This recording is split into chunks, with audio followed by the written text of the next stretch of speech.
Naruto, the rise of the Uzumaki Clan. Greetings, fellow multiversal adventurers. It's an honor to have you back in this saga that has us all hooked. Official channel statement, this story is 100% epic fiction. So please don't attempt real magic, the results aren't guaranteed and insurance won't cover it. The rights to this masterpiece belong entirely to its brilliant original author.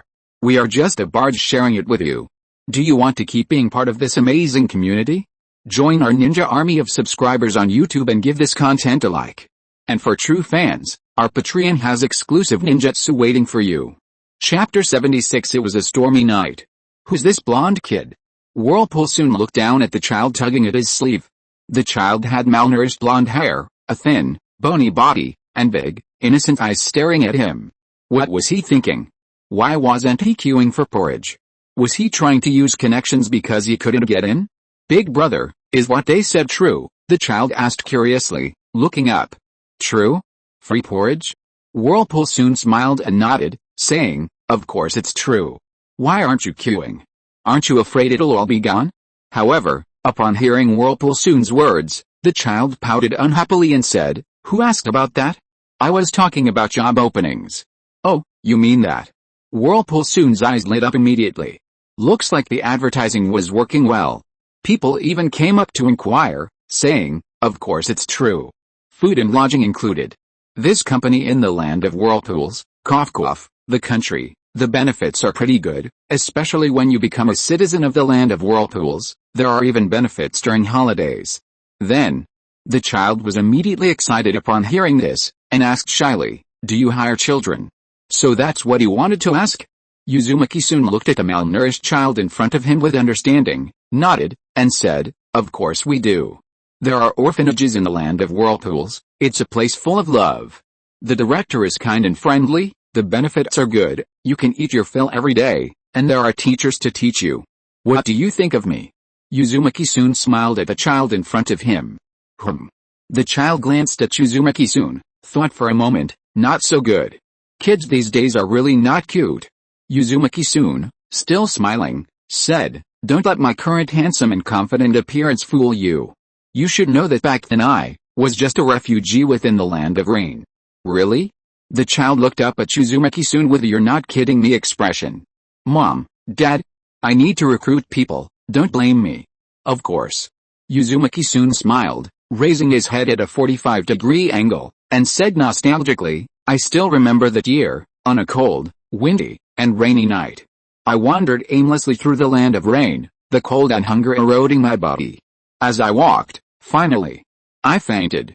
Uzumaki soon said with a sorrowful tone, just as my consciousness faded, thinking that I was too young to have made any contribution, I was about to die like this. A ninja wearing a whirlpool headband picked me up. That warm, comfortable embrace, I still remember it to this day. His tone suddenly changed, replaced by a hopeful expression. Later, I joined the land of whirlpools, and in the land of whirlpools, I felt love.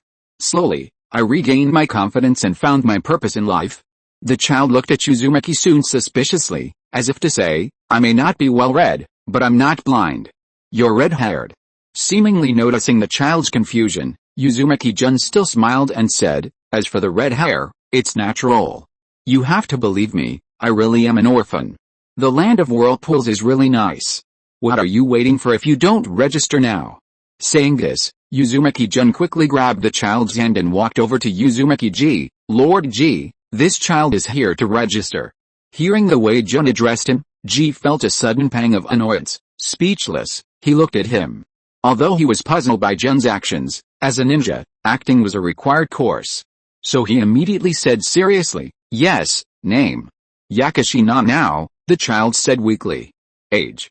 Uzumaki-ji continued to ask, not noticing Uzumaki-jun's blank stare at the child 7 years old. Gender. Before Yakashina now could answer. You're a girl. Uzumaki-jun stared at her in shock, the name Yakashina now was all too familiar. The legendary walking shrine maiden, the future second head of Konoha's medical department, and also the foster mother of Kabuto, who sparked the Fourth Shinobi World War. You see, Konoha has two major scandals. The first is forcing someone's older brother to massacre his clan, and then forbidding his younger brother from seeking revenge. A series of love and peace maneuvers made Sasuke repent and vow to become Konoha's shadow, protecting his best friend from the shadows and silently sacrificing for the village. The other is Kabuto Yakushi. He forced someone to kill their only relative, and then forbade revenge. Finally, a series of bizarre maneuvers, including the sudden appearance of Izanami, made Kabuto realize that this was unacceptable. Then, another iron fist of love forced Kabuto to finally rediscover himself, return to Konoha, and shine for the village. So, Konoha is that tough. No matter what, if you do something against the village's rules, you're wrong. As for the Konoha leadership, they're doing this for Konoha, for the village. How could they be wrong? You're the one who's wrong, TM, I guessed it, because you're so petite, you're obviously a girl. Uzumaki-jun chuckled. Sign up first, sign up first. Okay. Yakushi now nodded, looking at Uzumaki-kai and asking, are there any other children? Do you want them? Yes, of course. Uzumaki-jun nodded, saying, the land of whirlpools is short of people right now, we'll take as many as we can. Where are they? Yakushi now thought for a moment, then decided to tell him, they're in a cave, hiding. Uzumaki-jun knew exactly what hiding meant. It seemed Yakushi now had come out to find food and, fearing they might get hurt, had let them hide. He smiled and said, it's alright, the land of whirlpools will arrange escorts. You can apply to have a ninja from the land of whirlpools go with you to pick them up. Really? Yakushi Nanao's eyes lit up, then she turned to look at Uzumaki-kai with longing, as if to say, is what this red-haired child is saying true? Uzumaki nodded with a pained expression. Yes, it was true, he'd just added it. He turned and waved to the ninja behind him, saying, go with this little girl and bring everyone back. Make sure nothing goes wrong. He wondered if it was just his imagination, but he suddenly felt that Prince Soon seemed quite concerned about this blonde girl. Could it be? Sigh, as a jonin, he shouldn't be too curious about the affairs of those above. Chapter 1. Chapter 77. You are so handsome and dashing. People started arriving to sign up. It seemed that having eaten their fill, they trusted the land of whirlpools. After all, they were just ordinary refugees. If these ninja masters needed to use them, they wouldn't be wasting their time like this. So now, they were being fed and given water. It was definitely because they still had some use. As for what that value was, the refugees didn't care. They only cared about having value, not being abandoned and left to starve or freeze to death. Now that someone was taking them in, why not go? Uzumaki soon watched the refugees lining up. This should be fine now. His only worry was that no one would line up. Once one person came, everyone would eventually follow. As for the Konoha ninja monitoring them, Uzumaki soon completely ignored them. He had the Hokage's order, it was official permission for him to recruit refugees here. If there were any problems, they could talk to the Hokage. And the group of masked Konoha ninjas hiding in the shadows. Root or Anbu. Name. Yudo. Age. 25. Gender. Male. Special skills? None. Next. Name. Everything was proceeding smoothly until. Get out of the way.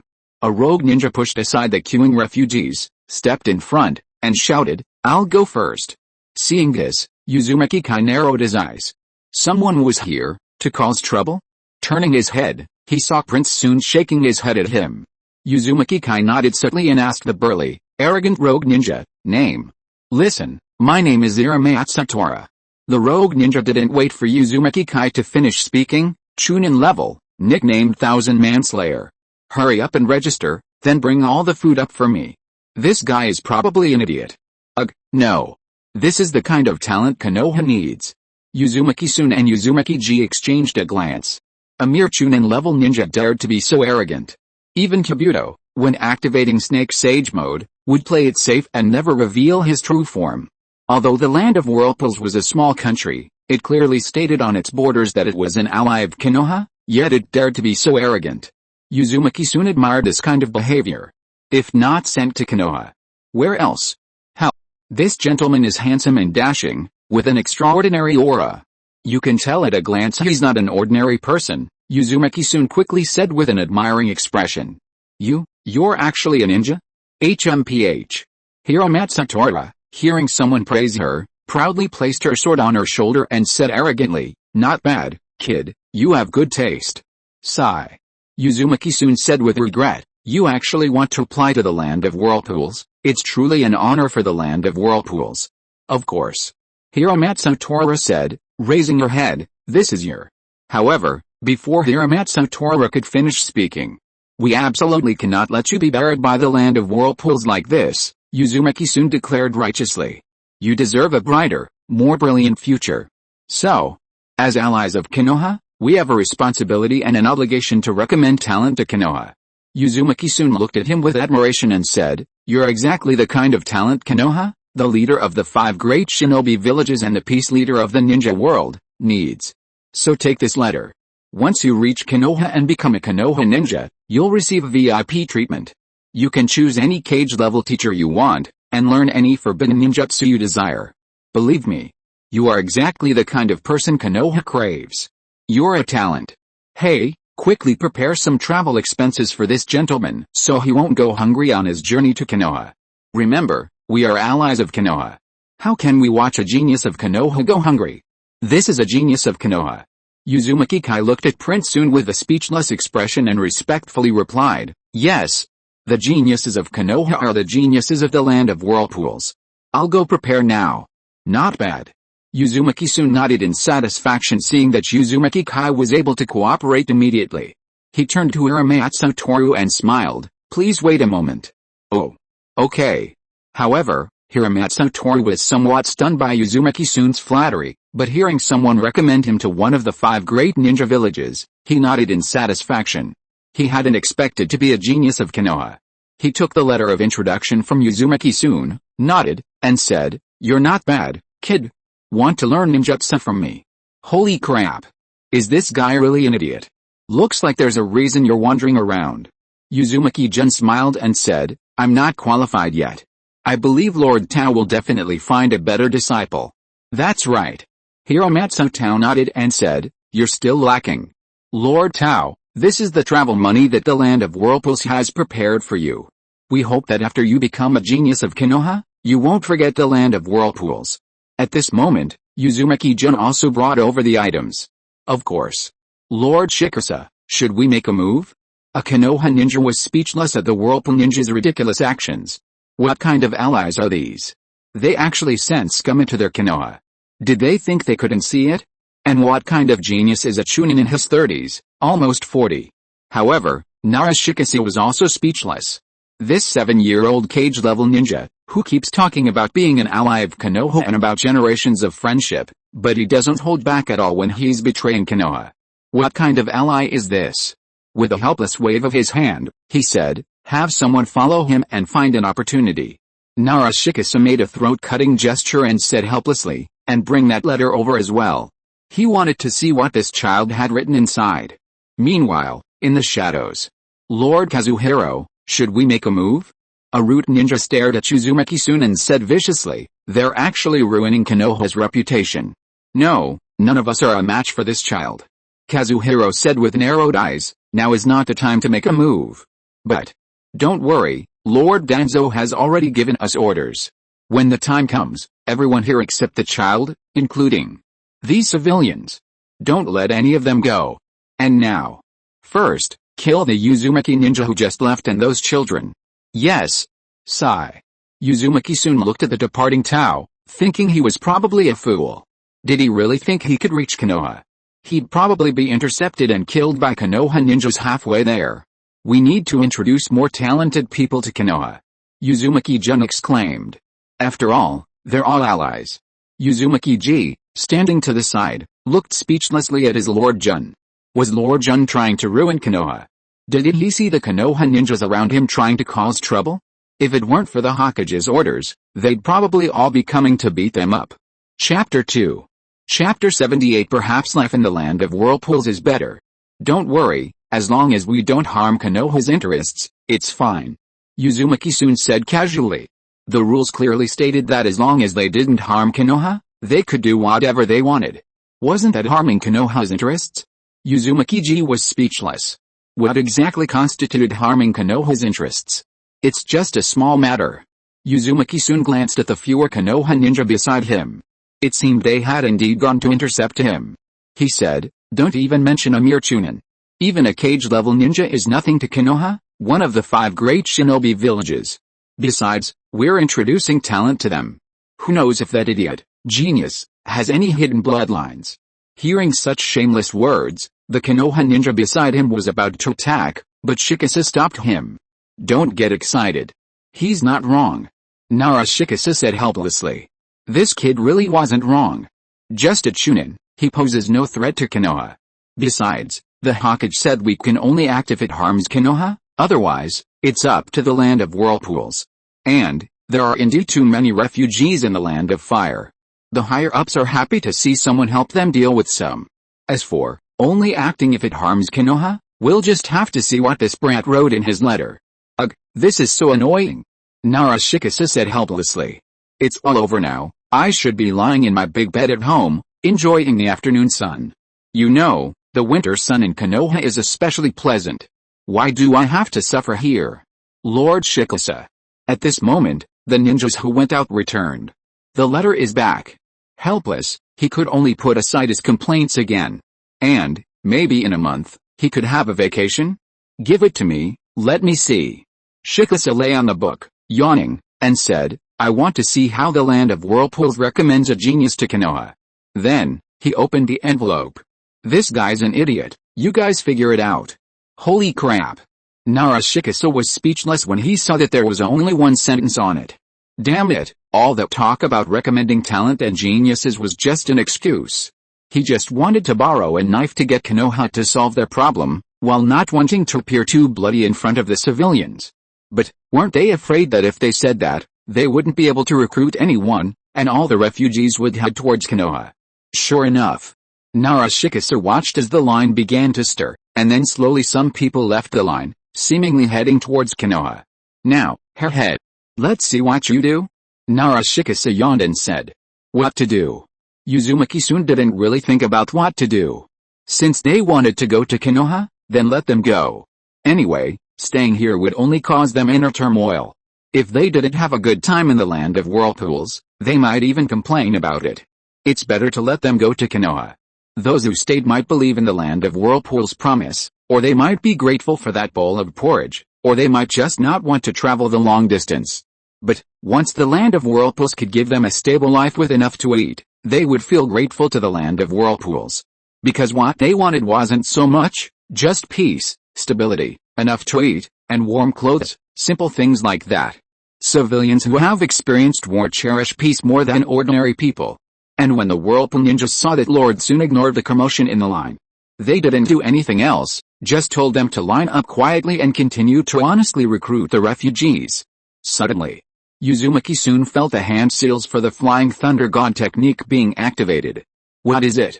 Seemingly sensing something was wrong with Prince Sun, Uzumaki Kai immediately had someone else take his place and asked, the jutsu has been activated. Uzumaki-san said with a serious expression. What?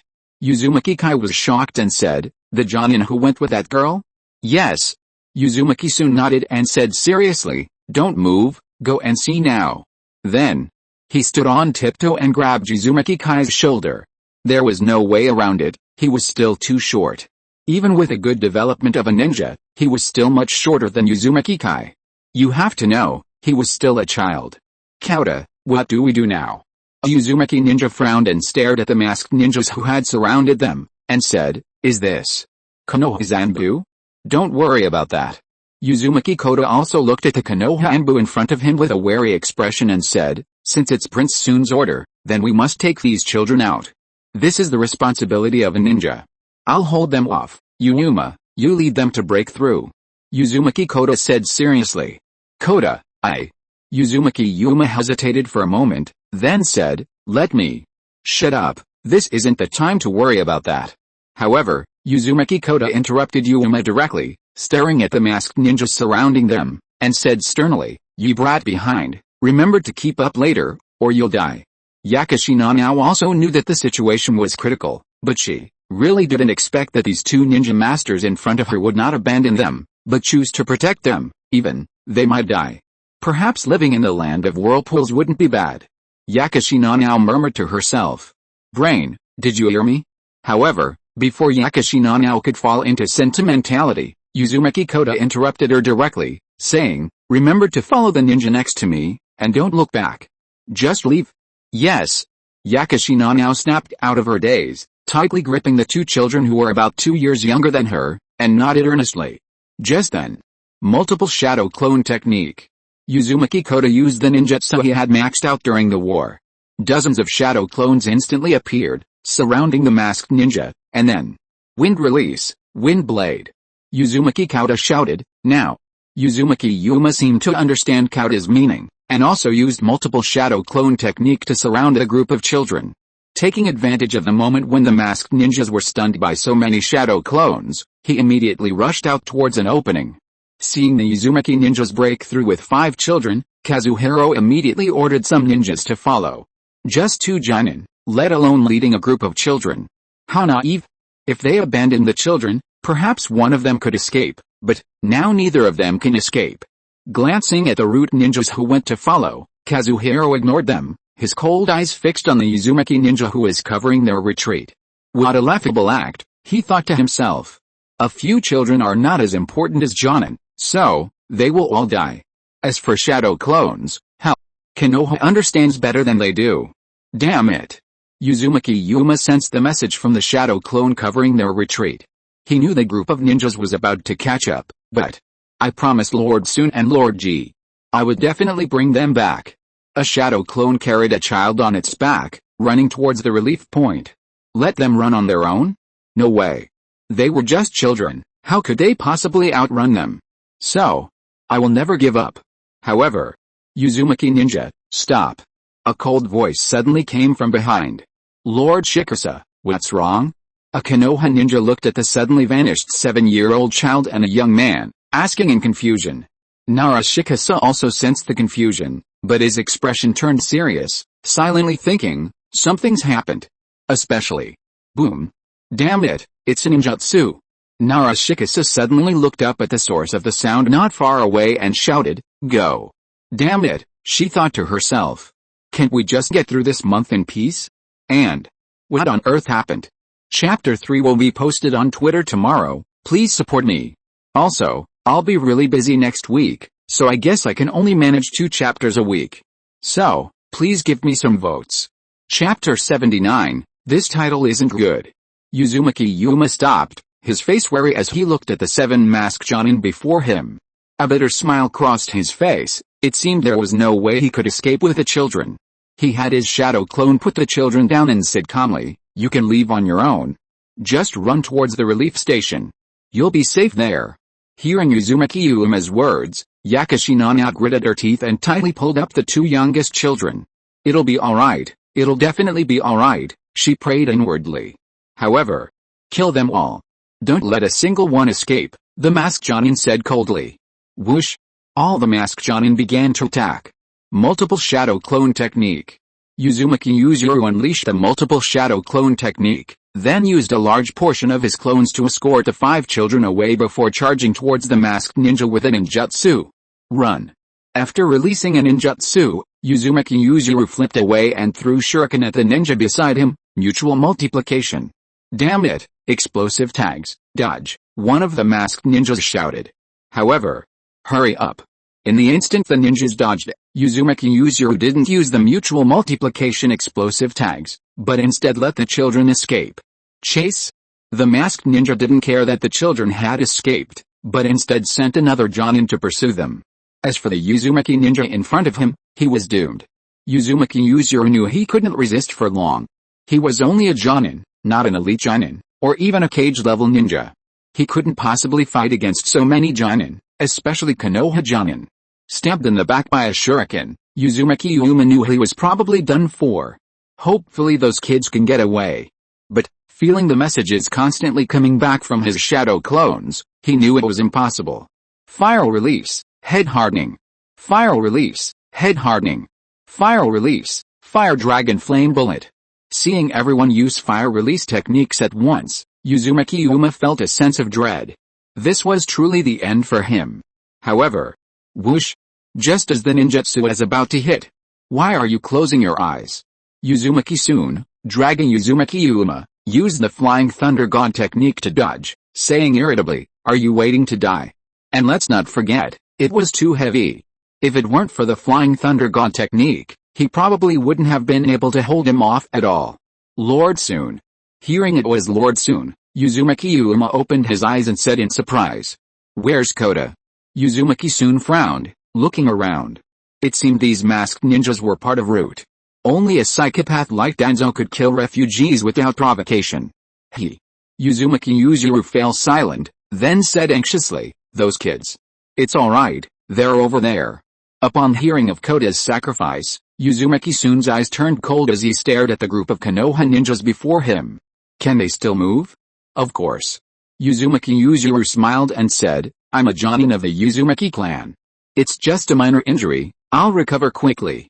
In that case, go help them." Uzumaki Soon glanced at the 6 Root ninjas before him. "And hold off the Konoha ninjas. As for these, I'll personally escort them to apologize to Kota." "Yes." Uzumaki Yuzuru replied immediately. As for why he didn't stay to help Prince Soon. Did Prince Soon need his help? You must know that Prince Soon is someone who has just overcome the tailed beasts. And he even knows the Flying Thunder God technique. So he shouldn't stay and cause trouble.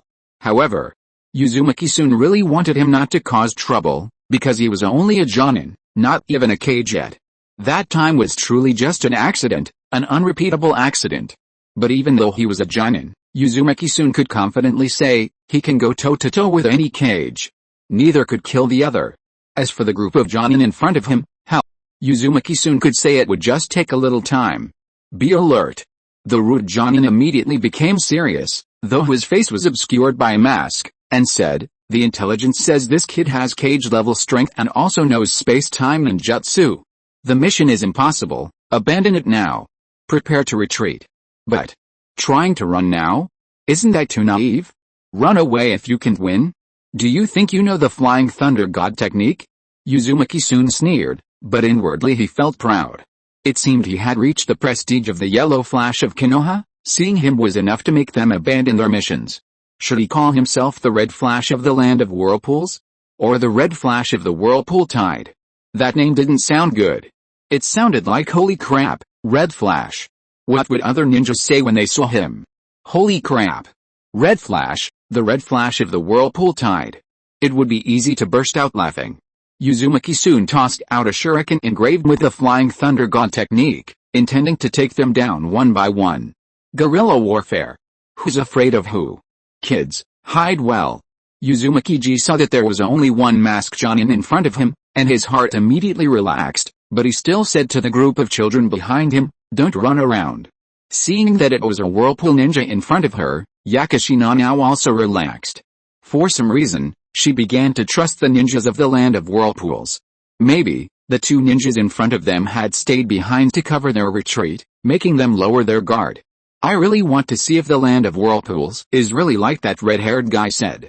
Kushina's heart began to yearn. Perhaps their lives would be better?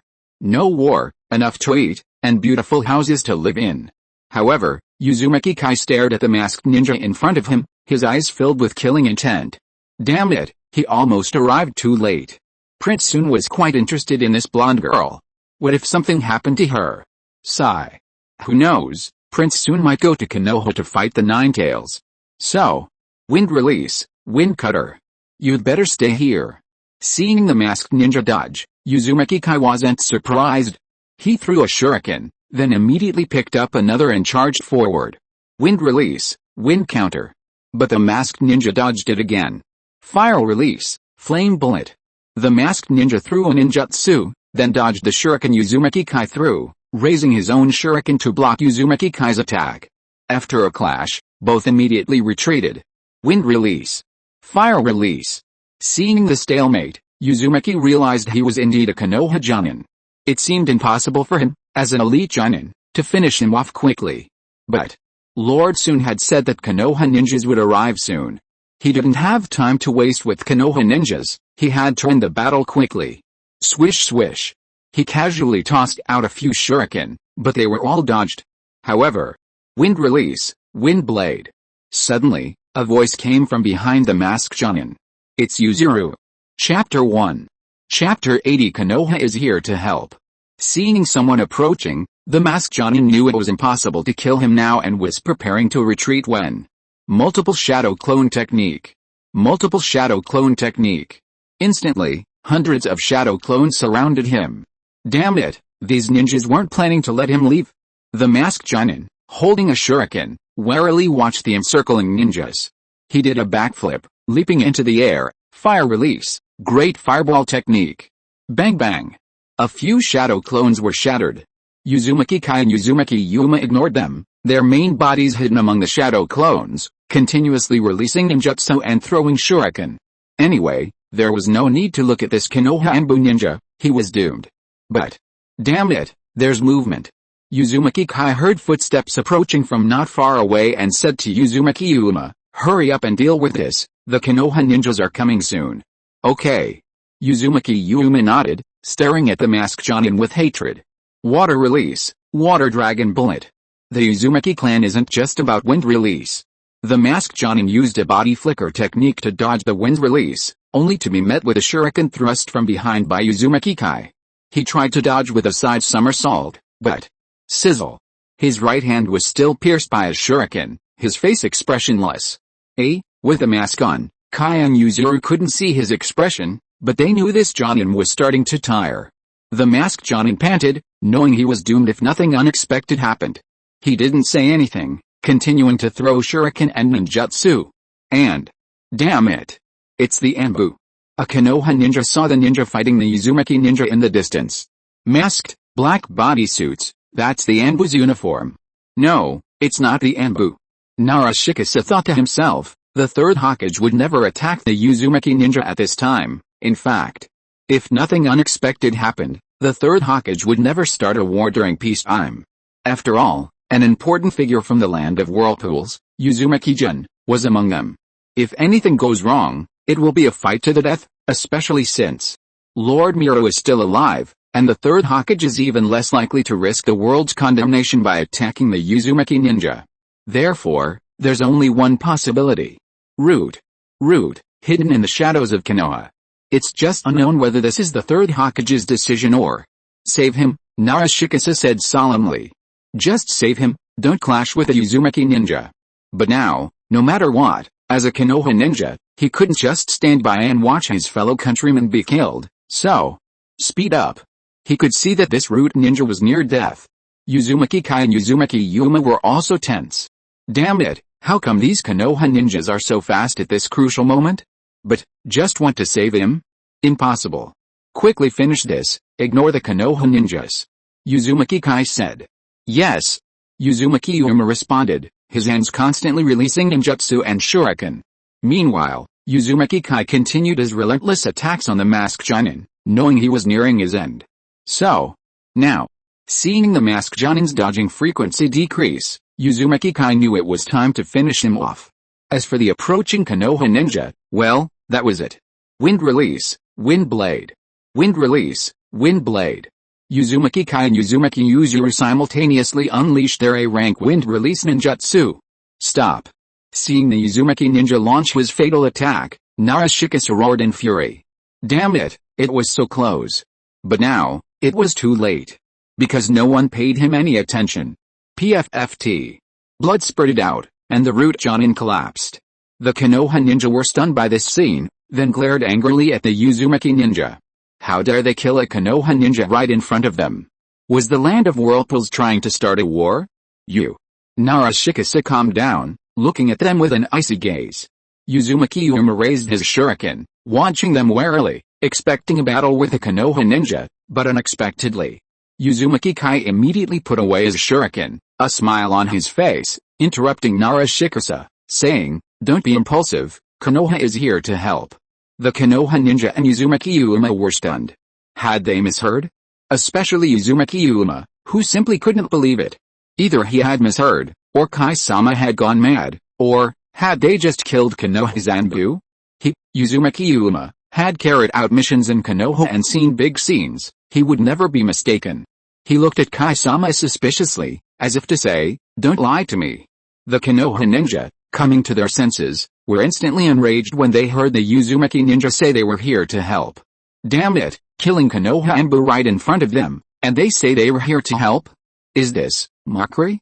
However, Uzumaki Kai ignored him and cheerfully said, "No need to thank us, we're just helping you deal with the wandering ninjas within the Land of Fire. To be honest, the security in your Land of Fire is really bad. There are even wandering ninjas slaughtering civilians. Come on." Uzumaki Kai ignored the sour-faced Konoha ninjas and called out to a few children, "Look at this, it's so cruel, they even kill children. If we hadn't arrived in time, the consequences would have been unimaginable." The Konoha ninjas fell silent. Are all Uzumaki ninjas this shameless? Can't they tell they're wearing Konoha Embu uniforms? Don't be ridiculous. But, the children looking at them with terrified expressions. That's right. That's right. Narashikasa's face immediately broke into a smile, saying, "We've been hunting this ninja in Konoha for a long time, but we didn't expect you to catch him. You've really helped us a lot. Now is not the time to break ties with the land of Uzumaki.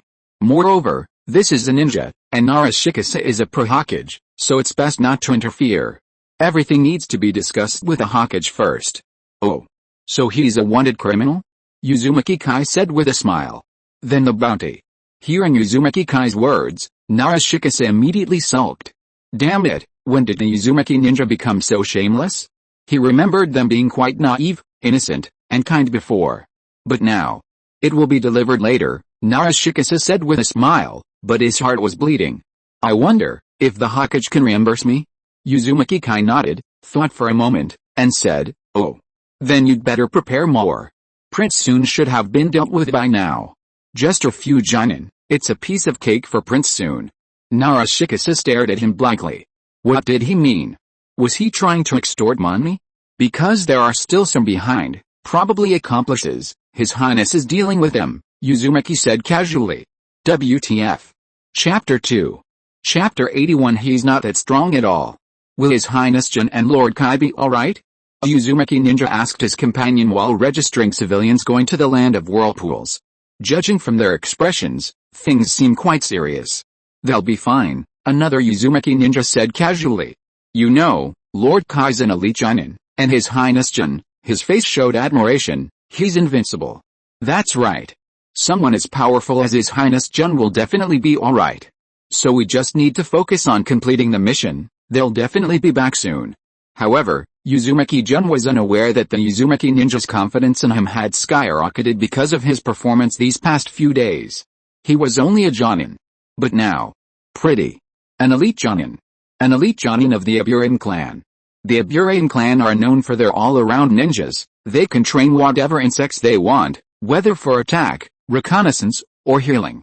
Did you see why Shino Aburame's survivability was weakened by Kishimoto later on? It's all because Shino Aburame was such a broken character, undefeated throughout the ninja world, until Boruto. He became more cunning, and his strength was nerfed. So, looking at this swarm of insects in front of him, Uzumaki Jin felt utterly disgusted. They used insect clones the moment he touched them. How could he possibly fight like this? No one could possibly win a direct confrontation. As for the other root Jonin, he had already killed them one by one with sneak attacks, leaving only this one. Truly a nameless, emotionless assassination machine, he remained unmoved even after his comrades were dead. He used the Flying Thunder God technique, instantly arriving beside him, and unleashed a Rasengan, but it was still an insect clone. Uzumaki Jin knew this couldn't continue. The commotion from Uzumaki Kai's side had subsided, so the Konoha ninjas would definitely catch up quickly, but what to do? Cage level? Aburame Kazuhiro frowned, looking at the 7-year-old child before him. The child's strength didn't match the description. While a 7-year-old Jonin is a genius, compared to the incredible level of Cage, Aburame and Hiro felt it was nothing. But, was the information wrong? Otherwise, how could they say he was a 7-year-old Cage level? But many people witnessed him fighting a tailed beast, the aura, the power, it was a complete upheaval. Could it be a forbidden technique? Requires specific conditions to use? As for space-time ninjutsu, this child does know it. But that means you can't kill him. It seems I have to pass the information to Lord Danzo. A 7-year-old Jonin is more reassuring than a Cage level, and Lord Danzo would destroy him before he even grows up. Uzumaki Jin frowned, looking at him. What should we do now? Moreover, he knew that this Jonin Aburame had definitely discovered he wasn't actually a Cage level, but just a Jonin, so, he absolutely couldn't let him go. Because only cage-level ninjas can intimidate other ninja villages. He doesn't seem to be cage-level. We were all wrong? White Zetsu looked curiously at the two fighting and said, should we recruit more now? They don't seem to lack a mere Jonin. No. I was absolutely not mistaken back then, that aura. Black Zetsu frowned and said, there's absolutely no mistake. Maybe it's a forbidden technique? Let's see. Anyway, a 7-year-old Jonin will definitely reach cage level in the future. Now, let's test his magnanimity first, see if he's qualified. Narashikasa was speechless. It seemed Ganzo had sent many people to their deaths. You know, that child had just survived the tailed beast battle. Sending so many to kill Uzumaki ninjas and refugees. No wonder they wiped you out. Even if you didn't want them to recruit refugees, you can't do this. Since you innocently killed ordinary civilians, and, could you have waited until they left before making your move? Oh, that doesn't seem to work either. They know space-time and jutsu. Given the time frame, he figured he'd only be collecting corpses eventually, and he wondered how many heads he'd have to pay as a bounty this time. Damn it, he had to be so quick to talk back, mentioning Konoha wanted criminals. Now they'd caught so many, would he even pay them? These were Jonin, after all. The feeling of having to pay money to those who killed him was truly awful. Lord Shikasa, what should we do now? A Konoha ninja glanced at the Uzumaki ninja and said angrily, these are Konoha's Anbu. Shut up. Narashikasa said coldly, remember to pretend you don't know them, they're just wandering ninjas. We absolutely cannot act rashly without the Hokage's orders. Especially at this moment. Remember this, we know nothing. Besides, these weren't even Konoha's Anbu. As for Uzumaki Kai, he completely ignored the Konoha ninja's little actions. Meanwhile, Uzumaki Yuzuru was looking at Lord G with adoration. It seemed that Lord G, having followed Prince Sun for so long, was no longer the aloof, cold, and ruthless elite Jonin of the land of whirlpools who could send chills down the spine with a single glance.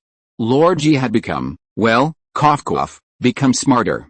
He even had this kind of stunt. Truly worthy of Prince Sun. His admiration for Prince Sun surged again. To kill someone from another village right in front of them and still get money, that was just too outrageous. Did you take those children to the relief center? Uzumaki G asked. My clone returned and took them there. Uzumaki Yuzuru nodded. Good. Uzumaki G nodded and said, remember to take care of them, especially that blonde girl. Yes. Uzumaki Yuzuru replied, looking confused, but since it was an order, he would carry it out diligently. Don't worry, maybe there will be some benefits later? Uzumaki Kai said meaningfully, just wondering if you'd end up lying in a hospital bed forever, getting beaten up by the young lady. Ah. Uzumaki Yuzuru was immediately confused. What benefits? But seeing that Kai-sama ignored him, he stopped talking. Uzumaki Kai followed the Konoha ninja with a melancholy expression, muttering to himself, Lord Sun's actions. He didn't understand. Stop. Suddenly, Narashikasa raised his right hand, signaling the group behind him to stop. Looking at the six-masked Jonin lying in front of them, the Konoha ninja fell silent. However, sigh. It seems the security here is really bad. There are so many Jonin criminals. Uzumaki Kai shook his head, saying with a worried expression. The Konoha Jonin immediately glared at Uzumaki Kai. Damn it, can you please stop talking? They're about to lose it. However, Uzumaki Kai ignored him, sighing heavily, seemingly concerned for the safety of the land of fire. After a fierce battle, Uzumaki-jun parted ways with Aburame Kazuhiro.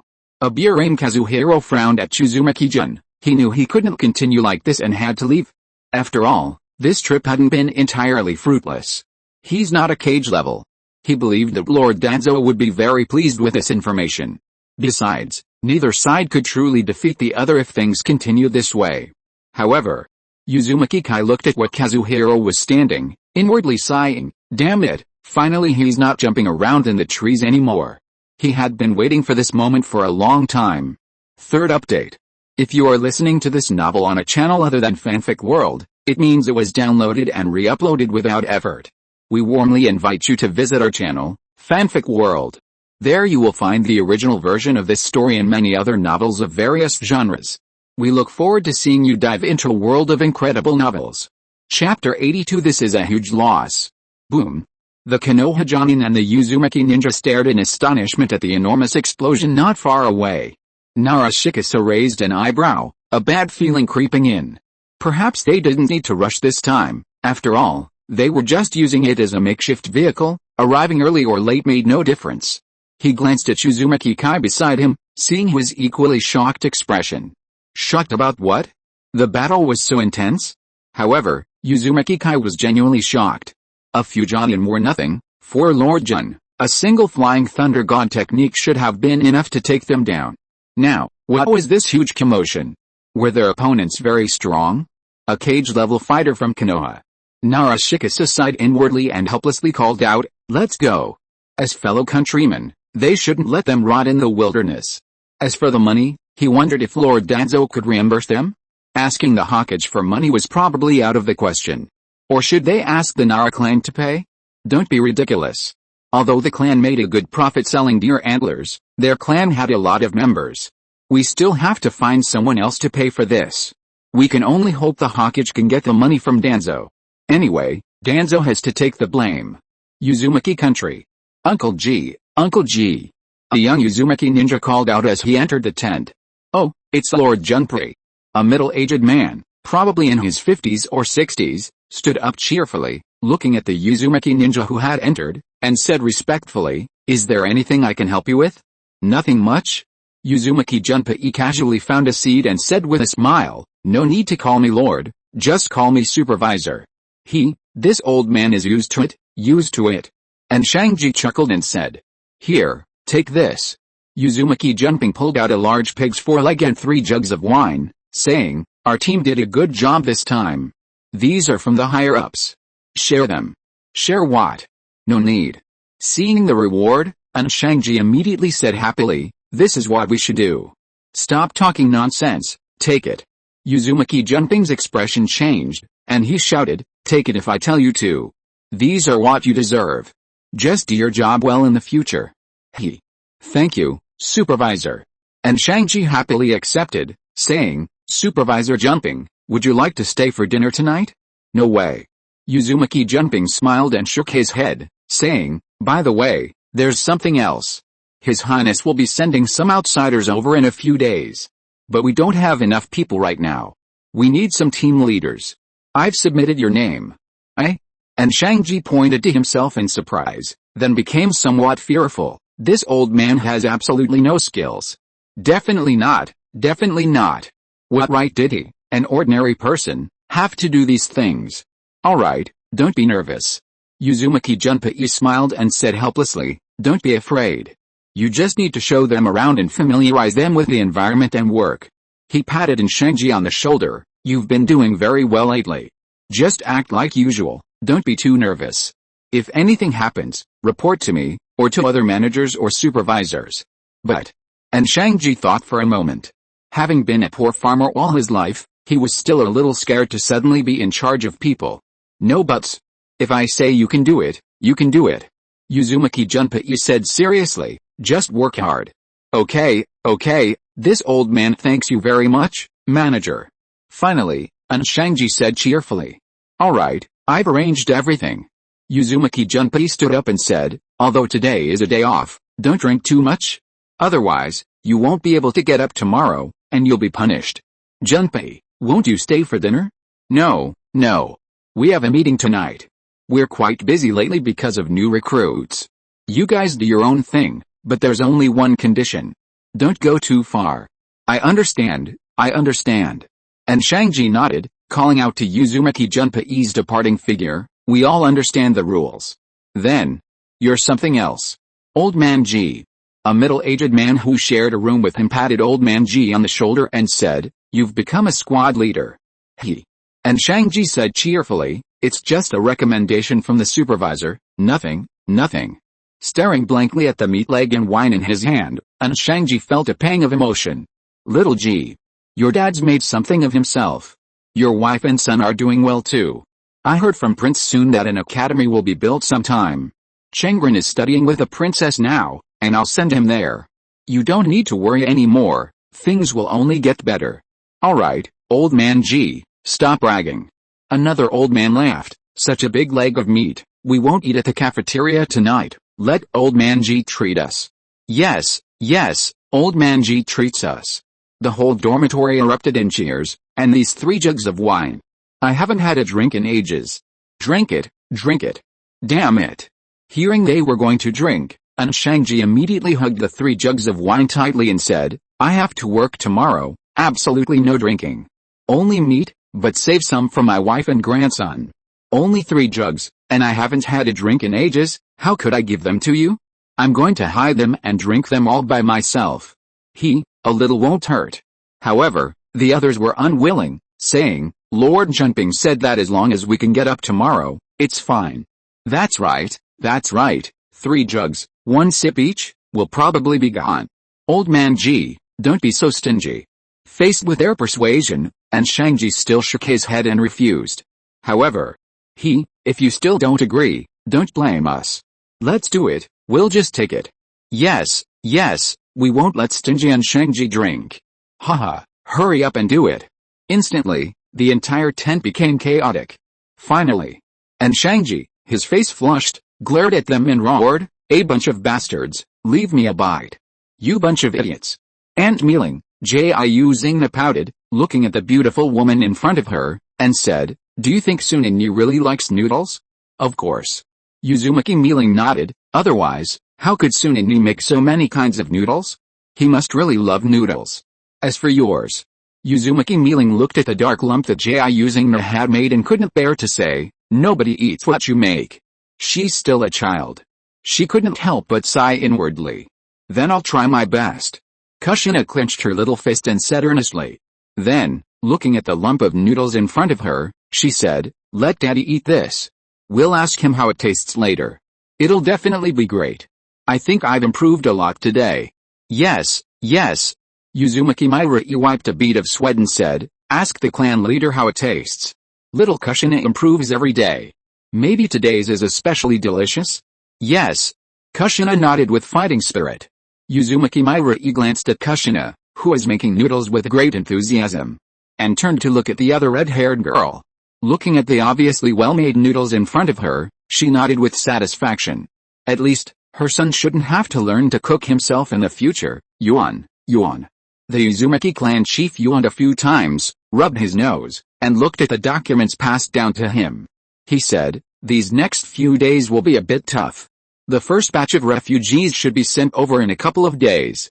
Make sure there's enough accommodation and food. And medical ninjas, remember to keep things on track. It seems he's been working all night and is a bit sick. He'll have to check on him at the medical department after get off work. The chief looked at the ninjas around the table and said, and have you all chosen your captains? This is very important, remember not to delay any longer. Yes. The ninjas below replied earnestly. Chapter 1. Chapter 83. The security situation in your land of fire is really bad. Looking at the root ninja who had been blown to bits, Uzumaki soon nodded in satisfaction. Magnet release, the dark room technique, combined with explosive tags, the effect was phenomenal. It was just a bit troublesome to secretly trap him and stuff explosive tags inside, which was why he had kept his magnet release so well hidden. After all, head. So how could one survive in the world without some trump cards? Moreover, he was a member of the Uzumaki clan, his smooth red hair already indicated he wasn't a mixed-race person, so no one would think he knew the Sand Village's signature ninjutsu. This gave him an opportunity. And let's not forget, this root ninja was probably completely dumbfounded when he saw the magnet release. He might even think the daimyo of the land of whirlpools had been cuckolded. Sensing the commotion nearby, Uzumaki soon estimated that the Konoha ninjas should be arriving soon. He glanced at the Uzumaki ninja lying in the masked ninja's shadow, Uzumaki Koda. Uzumaki-jun sighed, walked to his side, and murmured, I will take good care of your family. He then sealed the scroll directly into the scroll, to be given to his family later. Death is a norm in the ninja world. At this moment, whoosh, whoosh, the Konoha ninjas and Uzumaki ninja had arrived. Looking at the Konoha masked ninjas scattered on the ground, Uzumaki-jun respectfully said, Lord Jun. As expected. Some Jonin are nothing to Lord Jun. It's just that the power of that ninjutsu is a bit too great. Meanwhile, Narashikasa was in a pained expression. Damn it, there were 14 Jonin. How much money did that cost? He definitely had to ask Danzo for reimbursement. If he didn't pay, who would? And it seems that the Hokage has to handle this. He'll have to write a report again later. Narashikase rubbed his forehead with a headache. Uzumaki soon nodded to the Uzumaki ninja, then turned to look at the Konoha ninja with their sour faces, squinting as he said, "Looks like the security in your land of fire isn't so good." Uzumaki soon ignored the massive corpse-collecting scene. After Narashikase arrived with his men, he made a sarcastic remark and left with Ji and Yuzuru, because he figured the Konoha ninja would go crazy if they didn't leave. As for the bounty, he didn't even know Ji was so cheeky, killing someone and then taking money from their fellow countrymen. Narashikase probably wanted to slap himself for his foul mouth. Of course, none of that mattered to them. The land of Uzumaki only had one goal: recruiting refugees. As for Uzumaki soon, he planned to send the first batch to the land of Uzumaki in a few days, and if nothing went wrong, he would go to Konoha. As for whether Danzo will send anyone else, it all depends on whether the Hokage can get Danzo to spend money this time. If he feels the pinch, Danzo probably won't dare to act recklessly anymore. After all, this is money. It could be said that this bounty was a happy accident. Uzumaki-jun thought to himself, Narashikase is truly an international friend of the land of whirlpools. He took Uzumaki Kai and Uzumaki Yuzuru back to the relief point using the Flying Thunder God technique, patting Yuzuru on the shoulder. It seemed he was a little down because of his good friend's death. A ninja shouldn't be swayed by momentary emotions. This was a phrase that would be widely circulated in Konoha after Wu Wuke's father died. And at that time, Wu Wuke would become a ninja who prioritized missions over his comrades, and then Sarutobi Hiruzen sighed, asking Minato to take good care of him and tell him the true meaning of a ninja, to value comrades. Konoha really says whatever they want. Of course, none of this concerns the land of whirlpools. As for the will of a Hokage, in Uzumaki-jun's eyes, it's just a bunch of nonsense. Only ninjas who didn't receive 9 years of compulsory education and never attended a proper academic class would believe that. If it were true, why didn't Hiruzen Sarutobi stop Minato from taking the 9 tails with him, saying, "You're still young, let this old man do it"? Did Minato become the younger generation just because he was Hokage? Or did he think he could ignore the younger generation of the village just because he wasn't Hokage? So, this old geezer is really wicked. As for what the core ideology of the land of whirlpools will be? Of course, it's the core ideology of socialism. What kind of path is it to follow socialism without the core ideology of socialism? How many geniuses did you recruit for Konoha? Uzumaki-jun asked curiously. Haven't any wandering ninjas, criminals, or bandits signed up after they'd been gone for so long? Impossible. You know, things have been really chaotic lately. I introduced 7 to Konoha, 2 Jonin and 5 bandits. Uzumaki-jun paused, then sighed inwardly. He'd made another huge contribution to peace within the land of fire. With these few scumbags gone, the land of fire would probably be much more peaceful. Anyway, he'd be staying here for quite a while, so he could take it slow and maybe clean up all the bandits and mountain thieves in this area. Of course, if they didn't come out, he'd send Ji to get them reformed, and then send them to Konoha. Maintaining peace in the land of fire was the land of whirlpool's responsibility. After all, the Uzumaki clan and Konoha were allies. As for the new recruits not finding bandits and mountain thieves to practice on, what did that have to do with the land of whirlpools? Well done, keep it up. Uzumaki-jun praised. As for the Konoha ninja watching this scene with grim faces, what did it matter? It wasn't the first time they'd done something like this. Konoha had to get used to it. As for Narashikase, why hasn't he returned yet?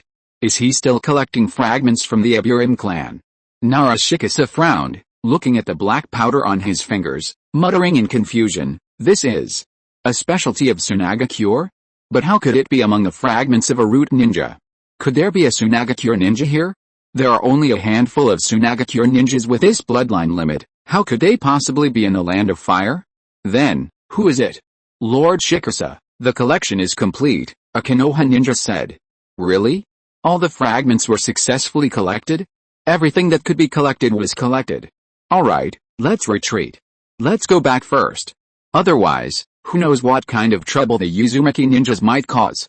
As for the rest, let's leave it to the professionals. Magnetic release. Magnet release.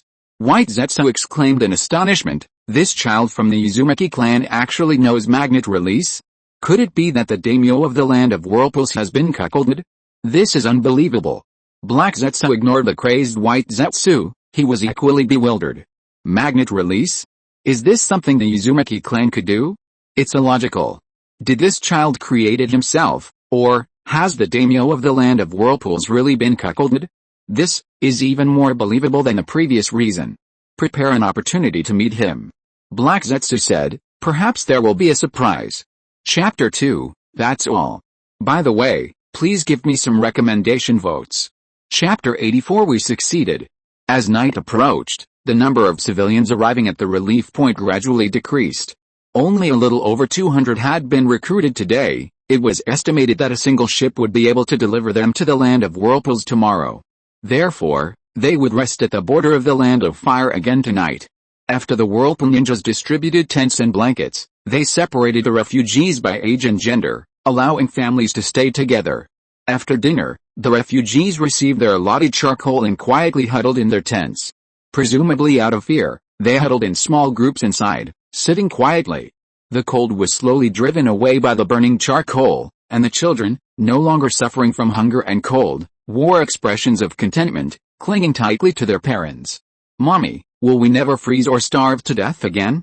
A little boy of about 6 years old looked up at his mother expectantly, then lowered his head, his voice low and somber. It's such a pity, Brother Chu won't live to see us again. His mother sadly stroked his head, saying nothing. His brother Chu had starved to death on the road. Such a situation was all too common. So many people froze and starved to death along the way. The older refugees wore expressions of worry and longing on their faces. What did the land of whirlpools need them for? They were treated with such kindness. Not only were they fed their fill, but the thick porridge even contained meat, and they even received some charcoal and clothing at night. It all seemed so unreal. They were just a group of homeless refugees. Everyone felt it was all too incredible, remaining quiet, afraid to make the slightest mistake, fearing the loss of everything. The cold and hunger were truly terrifying. And, perhaps what the Whirlpool Ninja said was true. Lord Shikasa, this is the charcoal distributed from the Whirlpool Ninjas, said a Konoha ninja. Charcoal? Nara Shikasa said doubtfully. Let me see it. He hadn't expected the land of whirlpools to give them charcoal. Nara Shikasa casually picked up a piece, looked at the charcoal in front of him, and immediately frowned, muttering, this kind of regular charcoal. Where did it come from? Its shape looks like it could be cut like this. Could it really have been dug up from the ground? What kind of charcoal is this? Do the Whirlpool Ninjas have a lot? Nara Shikasa asked, frowning. The ninjas from the land of whirlpools and Konoha knew they were only superficially friends now, yet they were still sending them charcoal. They knew how important charcoal was at this time. And now it was already deep winter. Yes, even the refugees received some, a Konoha ninja nodded, saying, and they were told they could apply if they didn't have enough. This is unbelievable. He hadn't expected even the refugees to receive some. It's worth noting that Konoha, the leading village among the 5 great shinobi villages, only provides refugees with a bowl of thin porridge, devoid of meat and with barely a handful of rice grains, let alone such precious charcoal. Could a large natural coal mine have been found within the land of whirlpools? Nara Shikasa frowned, muttering, it seems this matter needs to be reported to the Hokage. He grabbed the report he had just finished writing and added.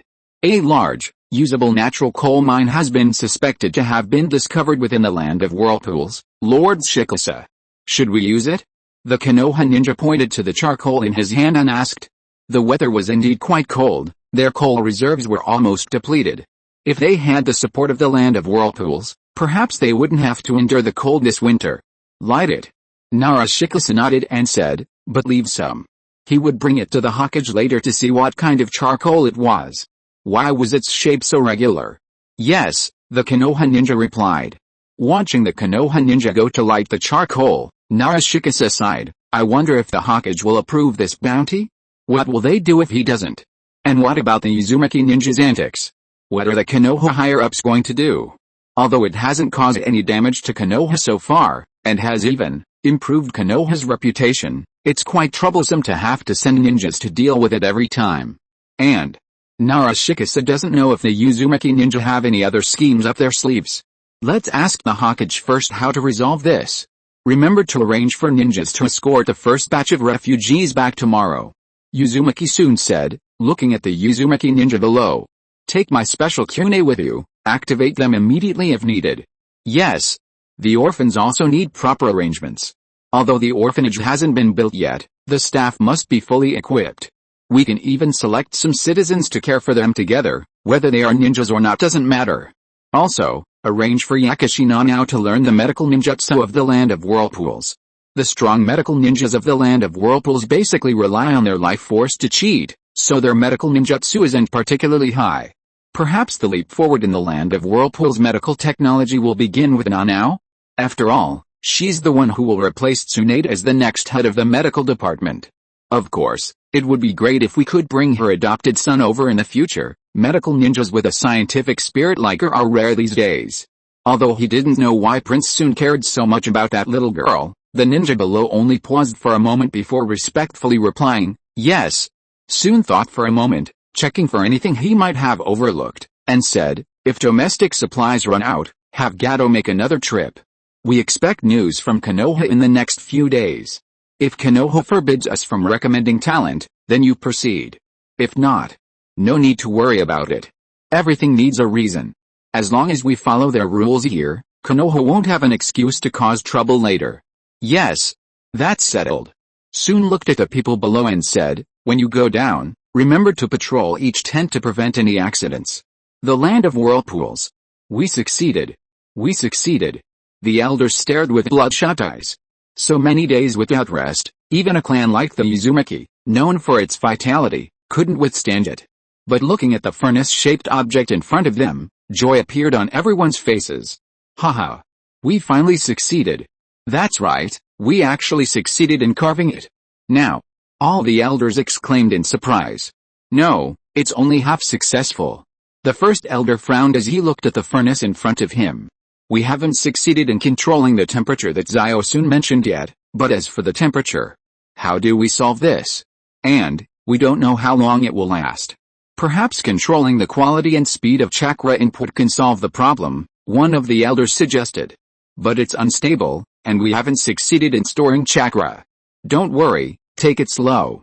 Now that we've succeeded at the beginning, the rest will be solved. If only we had the yin seal invented by Lady Mito. Perhaps we could find something inside? It's alright, Soon said he'd find a way to get it. But in a way, it's a kind of inheritance. Will Lady Mito give it to us? She probably will. You know, Lady Mito brought us the mutual explosive tags and the multiple shadow clone technique. Maybe. The elder looked at them wistfully. He didn't know if Lady Mito would give the yin seal to the Uzumaki clan. He knew that the reason they were able to obtain the mutual explosive tags and the multiple shadow clone technique last time might just be Lady Mito's guilt. Guilt for not being able to help the Land of Whirlpools. Guilt for Konoha's refusal to support the Land of Whirlpools. But now, the Land of Whirlpools has entered peace. Chapter 1. Chapter 85. The money is still nowhere to be found, so don't cause any trouble. Early morning. Led by the ninja, the refugees nervously boarded the ship. They didn't know if this journey would lead to heaven or hell, but whatever the outcome, they never wanted to live that painful, terrible life again. So their hearts were filled with both anticipation and trepidation. They hoped that life in the Land of Whirlpools was really as the ninja had described, or even worse. But as long as there was no war, no hunger, and no cold, that was all they needed. That was their only prayer. What's wrong? Uzumaki-jun asked with a smile, looking at Yakushi Nanao, who was ignoring him and looking angry. You look angry. He guessed it was because he had lied to her when he recruited people last time, that's why she was angry. Yakushi Nanao turned her head away, still ignoring Uzumaki-jun, looking like, you lied to me, I'm so angry. Uzumaki-jun gently ruffled Yakushi Nanao's dry, blonde hair, smiling as he said, it wasn't all a lie, at least. Life in the Land of Whirlpools will really be very good. This was a promise he made as the leader of the Land of Whirlpools. The Land of Whirlpools would definitely become much better. Yakushi Nanao stared blankly at him as Uzumaki ruffled her hair, asking, you're a ninja? Yes. Uzumaki-jun nodded, but didn't tell her his rank. Then, Your Highness. Yakushi Nanao asked cautiously. You'll understand when you get to the Land of Whirlpools, Uzumaki-jun said with a smile. I believe you'll become a ninja someday. An excellent medical ninja. Really? Yakushi Nanao's eyes lit up. She also hoped to have the power to protect her family, but her eyes dimmed again as she said, I hate war. So, she also loathed ninjas. War will disappear, the ninja world will get better and better, Uzumaki-jun sighed. War is inevitable in the ninja world nowadays, partly due to resource and military reasons, and partly because Zetsu and Kabuto are lurking behind him. This filial son would do anything to save his mother. The seeds of war were sown when Hashirama sold the tailed beasts like animals. Really? Yakushi Nanao asked, her eyes wide. Of course, Uzumaki-jun said, ruffling her hair. She was a cute little girl with big eyes now. How did she become a bespectacled girl later? Could it be because she learned medical ninjutsu? Uzumaki soon couldn't help but sigh inwardly. There's definitely a reason why he became such a top student. The ship is about to depart, Uzumaki soon said. See you in the land of whirlpools then. Okay. Yakushi Nanao nodded, squinting her eyes as she said, see you then, soon Dano, brother. Hokage building. Sarutobi Hiruzen looked at the intelligence report sent down from below, took a drag of his cigarette, and said helplessly, what exactly is Uzumaki-soon trying to do? Introducing scum to Konoha. This kid's up to no good. Although it does improve Konoha's reputation in a certain way, Narashikasa is complaining about how troublesome it is, and, who wants this scum? What a headache, Hiruzen Sarutobi sighed. Order them to stop this immediately. It's not the right time to clash with the Uzumaki clan. Lord Mito is getting old, and the Nine-Tails situation needs to be addressed. If something unexpected happens now, Konoha will probably have to start experimenting with Jinchuriki on ordinary people again. Yes, a Junin from the Anbu replied. Go down. Hiruzen waved his hand, took a puff of his pipe, and muttered with a frown, what exactly is Danzo trying to do? Sending people to attack Uzumaki ninja at this time, even committing the heinous act of killing civilians, didn't I warn him already? And now he's dead, and I have to pay compensation. This is really a headache. Hiruzen rubbed his forehead. Danzo has to pay for this himself. He has to take responsibility for his own mistakes. But, iron filings. Traces of magnet release were found on the body of the dead root ninja. What's going on? Could it be that the land of whirlpools and the Sands village have formed an alliance? That's impossible. Not only is the Sands village geographically far from the land of whirlpools, but its economy. It's only thanks to the second Hokage, that tattooed gangster, who invented magnet release and sold gold dust to make money that the village avoids a fiscal deficit. You know, the Sand village is incredibly poor. Otherwise, why would the first Kazekage have cried poverty at the 5-Cage summit? Begging from Lord Hashirama? This is something people would ridicule the Sands village for today. If Hashirama hadn't intervened, the first Kazekage would probably have been beaten to pulp. No money, no strength, yet they dare to make demands? So, what could the land of whirlpools possibly gain from an alliance with the Sands village? Hiruzen Sarutobi frowned, pondering, could it be to deal with Konoha? Thinking this, his eyes suddenly narrowed, and he said, someone. Yes, Hokage-sama. A member of the Anbu suddenly appeared. Increased intelligence gathering in the land of Sand, especially information related to the land of whirlpools. Send it all up. Yes. I hope it's not what I think. Watching the departing Anbu ninja, Hiruzen Sarutobi took a puff of his pipe and said wistfully, otherwise, Konoha would really be left with nothing but the land of whirlpools. After sending off the first batch of refugees, the Whirlpool ninja stayed behind to recruit more. Uzumaki-jun frowned, looking at the somewhat deserted refugees today, and muttered, this won't do. If things continue like this, how long will it take them to recruit enough refugees? He should have printed more recruitment ads and had the Whirlpool ninja go everywhere to promote them, but, how many of the refugees can read? Now we can only. Uzumaki-jun glanced at the Konoha ninja beside him and called to the Whirlpool ninja, go and promote it among the nearby refugees. He believed that if the Whirlpool ninja left during this time, the Konoha ninja would send someone to follow them. After all, the last accident was too expensive.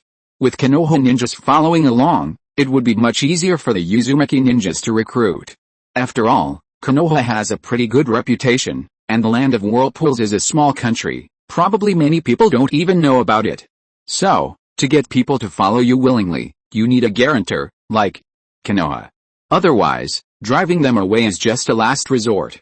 So, Narashikasa frowned, looking at the Uzumaki ninjas who had inexplicably gone out, and greeted a few Jonin beside him, saying, "Follow them." He didn't believe anything unexpected would happen again. Until the Hokage's orders came down, it was best to keep things peaceful, especially, the money problem hadn't been solved yet.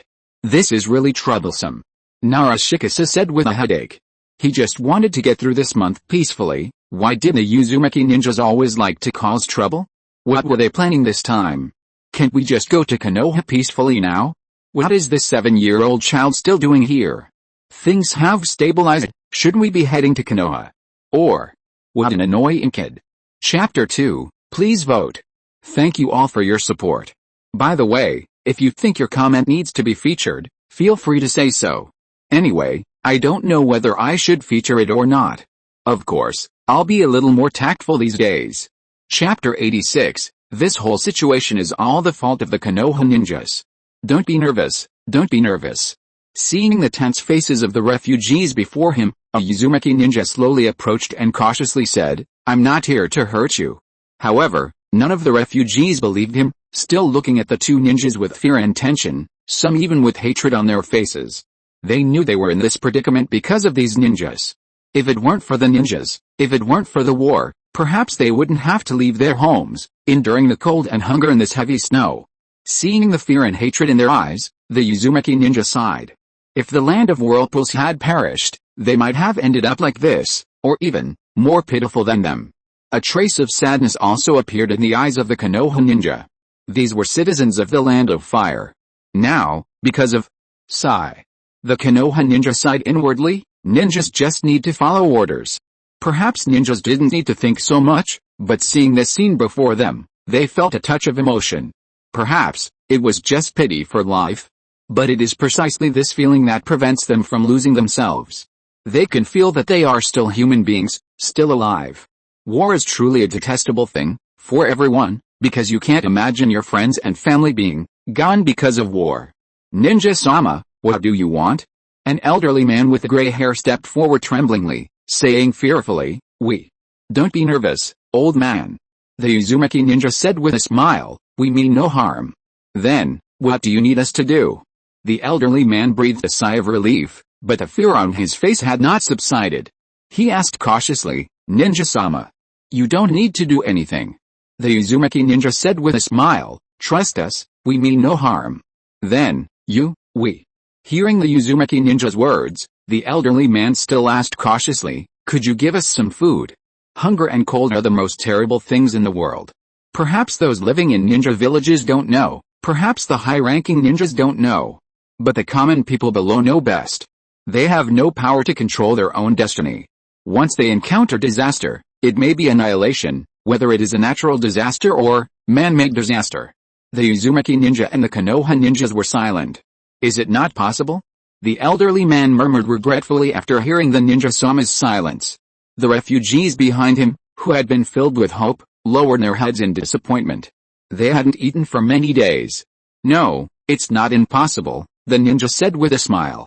Their previously dim eyes lit up with renewed hope upon hearing the ninja's words. The elder asked tremblingly, What do you need us to do?" "Anything, as long as they could do it, as long as they wouldn't go hungry, they were willing to do it. They were afraid of starving." "You don't need to do anything," the ninja said, shaking his head with a smile. Then, the elder asked curiously, "The land of whirlpools is currently recruiting.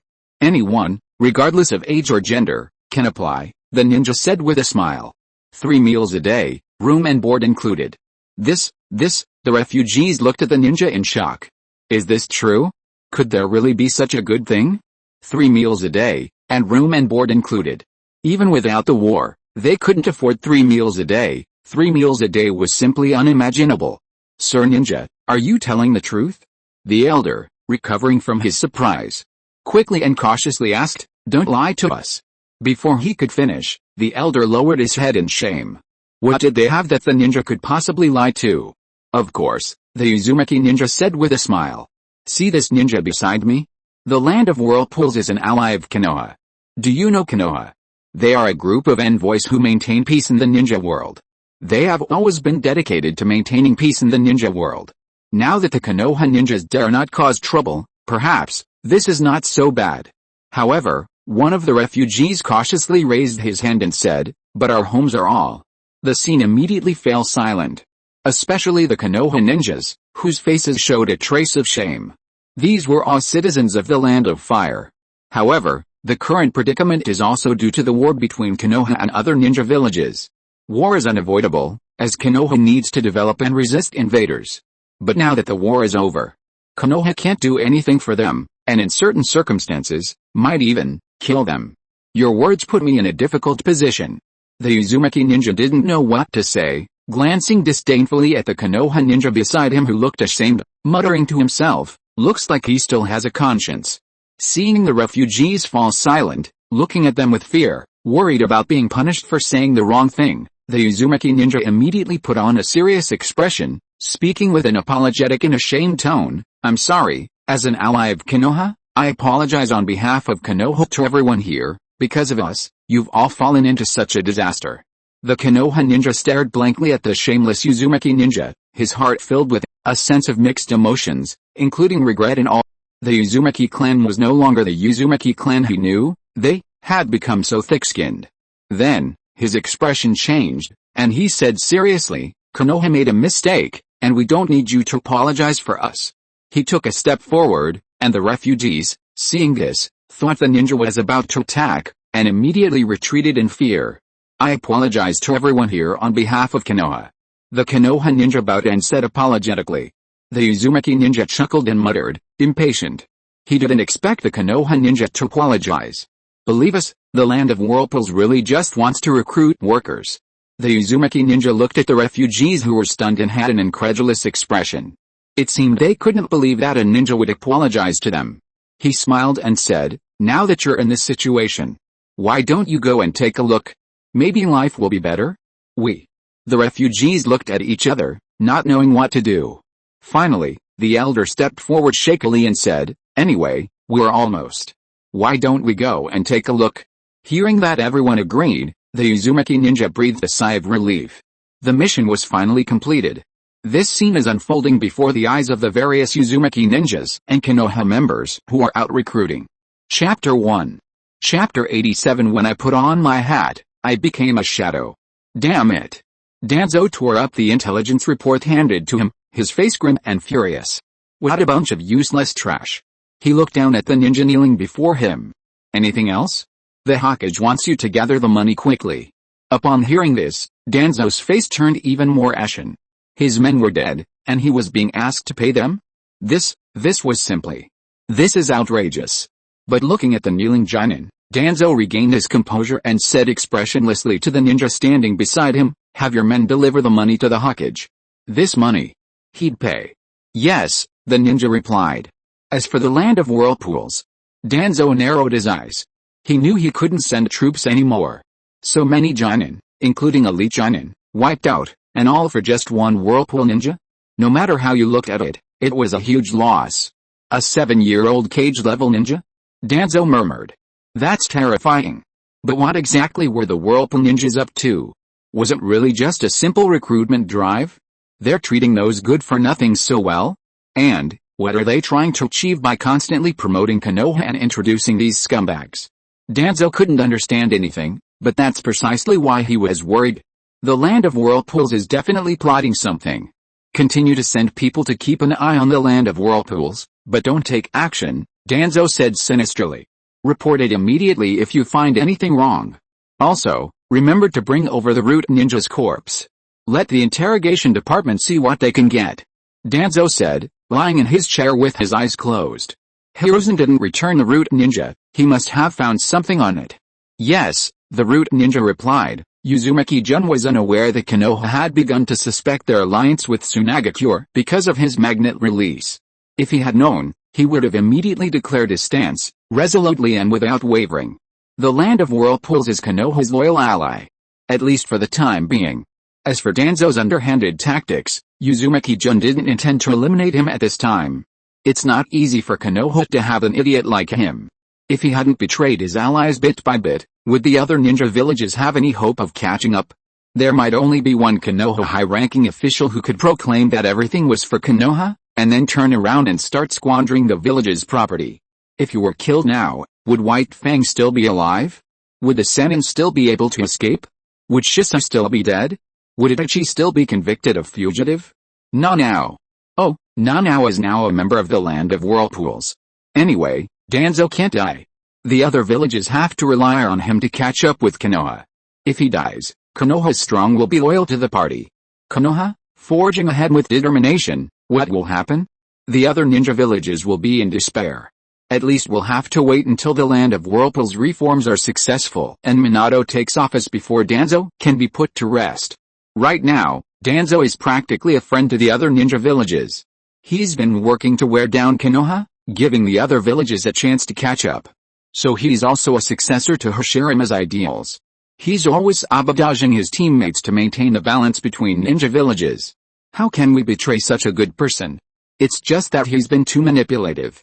Always eyeing the Land of Whirlpools, which isn't good. So, right now, we can only scare them into not acting rashly.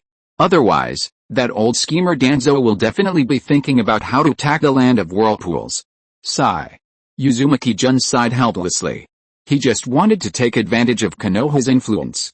Konoha has been using the Land of Whirlpools for so many years, the Land of Whirlpools should borrow their reputation. That's not too much to ask, is it? Furthermore, Danzo possessed a spirit that everyone acknowledges, unwavering perseverance. Just how many years did Danzo strive to become Hokage? Even in his 60s and 70s, he remained energetic and relentlessly pursued his youthful dream. He ultimately became the shortest-serving Hokage in Konoha's history, and died before even having his head carved on the Hokage rock. If we were to select the 10 most inspiring figures in the ninja world, setting aside all other factors and focusing solely on their awe-inspiring spirit, Zetsu, Madara, and Danzo would undoubtedly be at the top. One struggled for 1,000 years, another, even at over 100, still sought to maintain world peace, and the third fought for decades to become village chief. This spirit deserves everyone's recognition. Young people these days are too impetuous. They always dream of instantly having double Tomo eyes, and then, when their loved ones die, they'll unleash their main Gekkai Sharingan and become invincible in the ninja world. Your Highness, Kai said cautiously, seeing that His Highness was lost in thought again. The Uzumaki ninjas have returned with the refugees. Returned? Uzumaki soon snapped out of his reverie, thought for a moment, and asked, was there anything unexpected? No, not really. It's just that the refugees are terrified of the ninjas. Uzumaki Kai said after a moment's thought, they seem to disbelieve us. It's alright, take it slow. Uzumaki soon said casually, we'll use love and courage to influence them. Uzumaki Kai was used to His Highness's ramblings, so he remained silent. Oh, and remember this, we absolutely cannot take talent that's suitable for Konoha, Uzumaki soon said seriously. They're already being very kind by lending us this land, we shouldn't be competing with them for talent. The Konoha ninja, upon hearing this, were ready to roll up their sleeves and beat them up, but after thinking about it, they decided against it. They couldn't win. They could only continue to glare at them with sour faces. Yes. Uzumaki-ji nodded in response. Delegate the work to the lower ranks for the next 2 days, Uzumaki soon said, stretching. We're going to Konoha. Just the two of us? Uzumaki-ji frowned. The clan leader said. Two are enough, Uzumaki soon said. If we need to escape, the two of us can get away, otherwise, who knows who will save whom. Yes. Uzumaki-ji thought about it and felt that Lord Tsun's words made sense, so he didn't insist anymore. Anyway, he would protect Lord Tsun no matter what. Also, if any ninjas want to join the Land of Whirlpools, remember to seal their chakra and explain the situation to them. Yes. Recruiting some ninjas is necessary for the Land of Whirlpools, as there are relatively few ninjas there. However, we must be careful. What if we bring back a bunch of arrogant ninjas and cause chaos in the Land of Whirlpools? We also need to be wary of spies from other ninja villages. If we're not careful, they might attack from the rear. Furthermore, once refugees enter the Land of Whirlpools, the policy of communal dining will have to be changed, otherwise, they won't be motivated at all. So, we must find something for them to do. Uzumaki soon muttered. Chapter 2, please vote. Chapter 88 There's a girl His Highness cares about very much. For the Land of Whirlpools, today is an important day. The clan leader and his men have received word that the first batch of refugees will arrive in the Land of Whirlpools today. The ninjas along the coastal line have already reported back that they have spotted the land of Whirlpool's large ships. Keep your spirits up, look more spirited, a Whirlpool ninja said to his squad. Don't let your morale fall behind the other squads.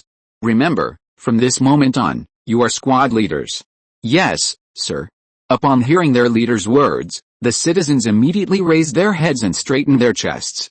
Perhaps they were just ordinary people, but, from this moment on, they were citizens of the land of whirlpools, representing the face of the land of whirlpools. They absolutely could not allow others to look down on them. Even a small old man in his 60s or 70s with white hair held his head high, wanting to look more spirited and imposing. Remember your mission for today, the Uzumaki ninja said, looking at their small teams. First, take them to collect their clothes, then take them to bathe. Make sure they're thoroughly clean. Hot water in the bathhouses has been arranged. Everyone go in batches according to your team number. After they're clean, anyone with health problems must be taken to the medical station. This is extremely important, the Uzumaki ninja said with serious expressions. Otherwise, if problems arise, each team leader will be held responsible. His Highness had already said that a major disaster is always followed by a major epidemic. Although it's winter now, everything needs to be handled with caution, because if it's not controlled properly, it could lead to serious problems. Yes. All the citizens' faces hardened, and they responded in the posture of ninjas. Finally, it's time to assign housing. You each have a list of vacant housing units, and you'll be assigned according to the situation. Men and women will be separated, and the elderly will be placed among the younger ones. If there's a family, they can apply for a small house to live in. But remember, everything must be registered accurately. If any problems arise, the higher-ups will come looking for me, and I'll be looking for you. The Uzumaki ninja said sternly. There couldn't be the slightest mistake, because no one could be sure there weren't spies from other ninja villages among them. Yes. After that, there's basically nothing else to do. The main thing is to familiarize them with the environment and remember to tell everyone not to bully the newcomers. This is a matter of principle. Yes. Now, everyone stand in line, the ship is coming soon. The ninja nodded in satisfaction when they saw that everyone remembered, saying, don't let anyone look down on you. The refugees sat on the deck, their eyes filled with a mixture of anticipation and fear. Anticipation for a new life, fear of the unknown. They weren't sure if the ninja leader's promise of 3 meals a day was true, or if there were really houses to live in, or fields to cultivate. But in their despair, they had no choice. Their only thought was, to be able to eat their fill and not starve. We're here. We're here. A child exclaimed excitedly upon seeing a small island. Is that the land of whirlpools? Yes. The ninja beside him nodded and smiled. We've indeed arrived. There will be arrangements for going down, just follow orders. Huh? The child tilted his head in confusion. Aren't you going down? Of course we're going down, the ninja said. But we have other missions and won't be with you. Of course, don't worry. As long as you don't break the rules, you'll be fine, the ninja said with a smile. Even if you accidentally break them, it won't be a big problem, just a little punishment. I see. The child frowned, thought for a moment, and asked in a low voice, what about us? What can we do? The ninja looked down at the child, who seemed uninterested, and rubbed his head. Don't worry, you'll find things you enjoy, and the queen will take you with her. The child was an orphan. Perhaps because he was too young, he didn't show the same fear of ninjas as the others. After gradually relaxing and finding himself safe, he ran around on the deck, slowly becoming familiar with the ninjas on the ship. Zijin. A ninja looked at the approaching land of whirlpools and asked with emotion, what are your dreams? Me? Zijin paused, frowning as if pondering his dream. Finally. Does wanting to have enough to eat count? Haha. The ninja chuckled, of course. But what if that dream comes true? Do you have any other dreams? Other dreams? Zijin thought for a moment, then shook his head in confusion, saying, no.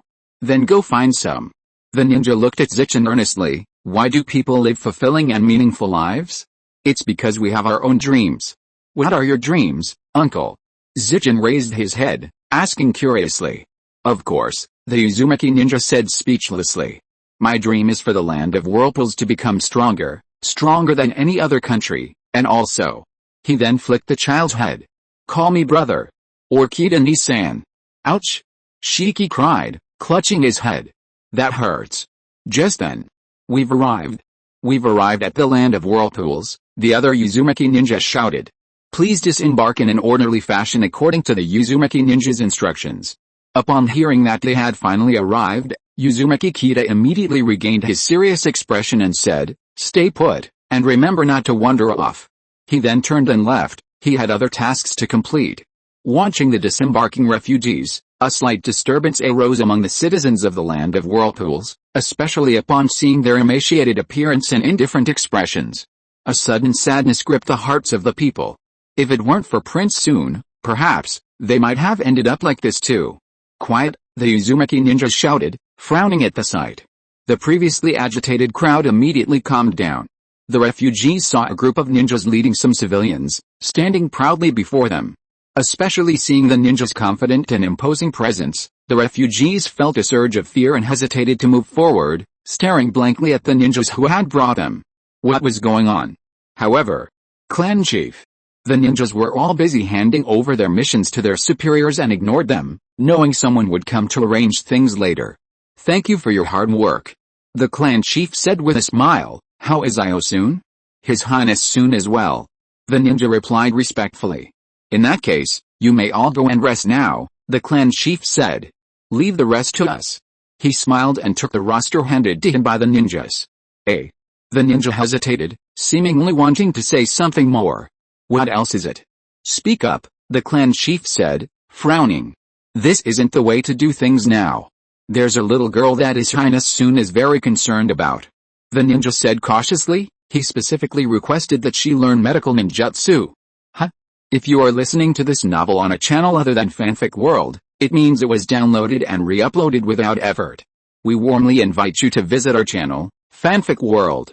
There you will find the original version of this story and many other novels of various genres. We look forward to seeing you dive into a world of incredible novels. Chapter 89 On the Road to Konoha.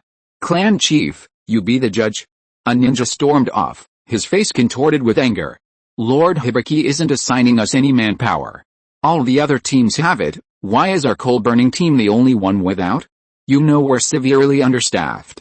The Clan Chief put down the documents in his hand, looked up, and said, "I remember last time when we were refining glass, we already sent a group of people there. Why are we still short-handed?" "Because the elders have successfully developed the furnace, and they want us to test its effectiveness," the ninja said. "So, the cement-making and brick-making methods left by His Highness Soon have already begun to be implemented." "Oh? Is that so?" The elder rubbed his nose, looking troubled. "As for bricks, didn't Soon suggest that the ninjas make them directly?" He also remembered Soon mentioning this. It seemed that once everything stabilized, they would begin national construction. "There are too few Earth-released ninjas," the Uzumaki ninja sighed. "Almost every place needs Earth-released ninjas, so His Highness suggested that some be made in advance so they can start building houses during the winter." Hearing the Uzumaki ninja's explanation, the Clan Chief felt helpless. The Uzumaki clan mainly uses water and wind-released ninjas, so Earth-released ninjas are basically a drop in the ocean for such a large project. "What did Hibiki say?" the clan elder asked. "Lord Hibiki said to let them familiarize themselves with the lifestyle of the land of whirlpools first," said the ninja from the Whirlpools clan, looking indignant. "Once they're familiar with it, we'll send another batch over, but can't we familiarize ourselves with a place where we burn charcoal?" The clan chief looked at the ninja speechlessly, sighed, and said helplessly, "Since Hibiki arranged it this way, there must be a reason. Don't worry, there will be more later, your department will definitely get some." Then, the ninja from the Whirlpools clan said with a cheerful smile, "Now? Follow Hibiki's arrangements." "Yes." Hearing the clan chief's stern tone, the ninja from the Whirlpools clan could only helplessly reply. It seemed that he wouldn't be able to get any more people this time. What a pity, everyone below was complaining. There was too much work and too few people, they simply couldn't handle it all. Watching the ninja from the Whirlpools clan leave, the clan chief smiled, shook his head, and then, "I'll be busy lately." Looking at the documents on the table, he sighed helplessly. "Take these." And Shangji pulled out a stack of cards and said, "Take them all according to your names. These are your temporary residence permits. If you want to stay in the land of whirlpools later, you can apply for an ID card." Temporary residence permit? ID card? After washing up, All the refugees regained some energy and took the small cards handed to them by their squad leader with a puzzled look. They remembered being assigned to apply for temporary residence permits just now. Was this the card? They even remembered that a drop of blood was dripped onto it. And Shang-Chi looked at the group of refugees in front of him with a smile, a sense of pride welling up inside him. After all, they were people who ate 3 meals a day. They even received benefits on holidays. And what about the refugees in front of him? Don't worry, coming to the land of whirlpools means your good days have begun, and Shang-Chi sighed. We in the land of whirlpools wouldn't deceive you poor souls. Besides, being a citizen of the land of whirlpools isn't easy. The refugees pointed to themselves, asking doubtfully, what are we supposed to do? Our task won't be too heavy, and Shang-Chi said. Just moving trees, but everyone needs to be serious. If our performance isn't up to par in the weekly evaluations. And Shang-Chi squinted at them, not continuing. Get beaten up? A refugee shakily raised his hand and asked, will I be killed? Haha. And Shang-Chi laughed and said, how could that be? You'll only get criticized. Don't worry, since His Highness soon established the laws, the land of whirlpools has always upheld the law. Whether you're a civilian or a ninja, you must abide by the law. Generally, as long as you don't commit anything too serious, there won't be any problems. Of course, the supervisors and administrators will have sullen faces, and this is also a ranking of your contributions to the land of whirlpools. When you want to join the land of whirlpools, your contributions will be taken into account. Then, another refugee raised his hand and asked, are you a ninja master? Ninja master? And Shang-Chi's face froze, and he pointed to himself, saying, are you talking about me? Yes. The refugee nodded. Haha, of course not. And Shang-Chi laughed, looking reminiscent, and said, if His Highness soon hadn't appeared, we'd probably be in the same situation as you. The refugees looked at him in confusion. However, no, I won't say any more, and Shang-Chi said cheerfully. I guess you're all hungry. Let's go eat now, and this afternoon I'll show you the work process. And remember to eat your fill, eat as much as you can, otherwise the work will be very tiring, but you must not waste any. Your Highness. A ninja from the Uzumaki Clan, leading a group of children, respectfully addressed the red-haired woman before him. These are the orphans of this batch, 13 in total. Uzumaki Mirai glanced at the children before her, a smile appearing on her face. Then, she looked at the ninja and asked, how is Io-sun? Is he hungry? Is he cold? Has he been bullied? Cold sweat broke out on the ninja's forehead. How could someone as powerful as His Highness soon be bullied? Seeing the princess's anxious expression, she quickly said, no, His Highness soon is perfectly fine. That's good, that's good.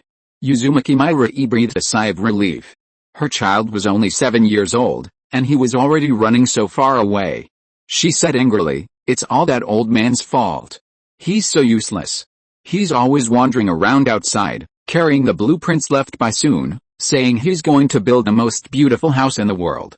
He doesn't even look at whose blueprints they are. How could they not be beautiful? Uzumaki Ninja quickly pretended not to hear and lowered his head. After the princess finished complaining, he quickly said, and this little girl, His Highness soon said he'd arrange for her to receive medical ninja training. Uzumaki Mirai looked at the blonde-haired girl in front of her. Because of malnutrition, she was basically skin and bones. She asked suspiciously, Sun specifically instructed that? Uzumaki Ninja saw the 2 red-haired little girls behind the princess staring at him with narrowed eyes. He broke out in a cold sweat and felt uneasy, but he still forced himself to say, yes. In that case, Uzumaki Mirai nodded and said, I'll make the arrangements. Although she didn't know what her child wanted to do, she still trusted Sun very much because he had always been very sensible and had never caused her any worry. Then I'll take my leave, the Uzumaki Ninja quickly said, then tried to slip away. This atmosphere was too abnormal. Alright, Uzumaki Mirai waved her hands impatiently, hurry up and go. We have other things to do. Yes. Land of Fire territory. Uzumaki-sun was completely unaware of what was happening in the land of whirlpools. He was currently with Ji, following the Konoha ninja, on their way to Konoha.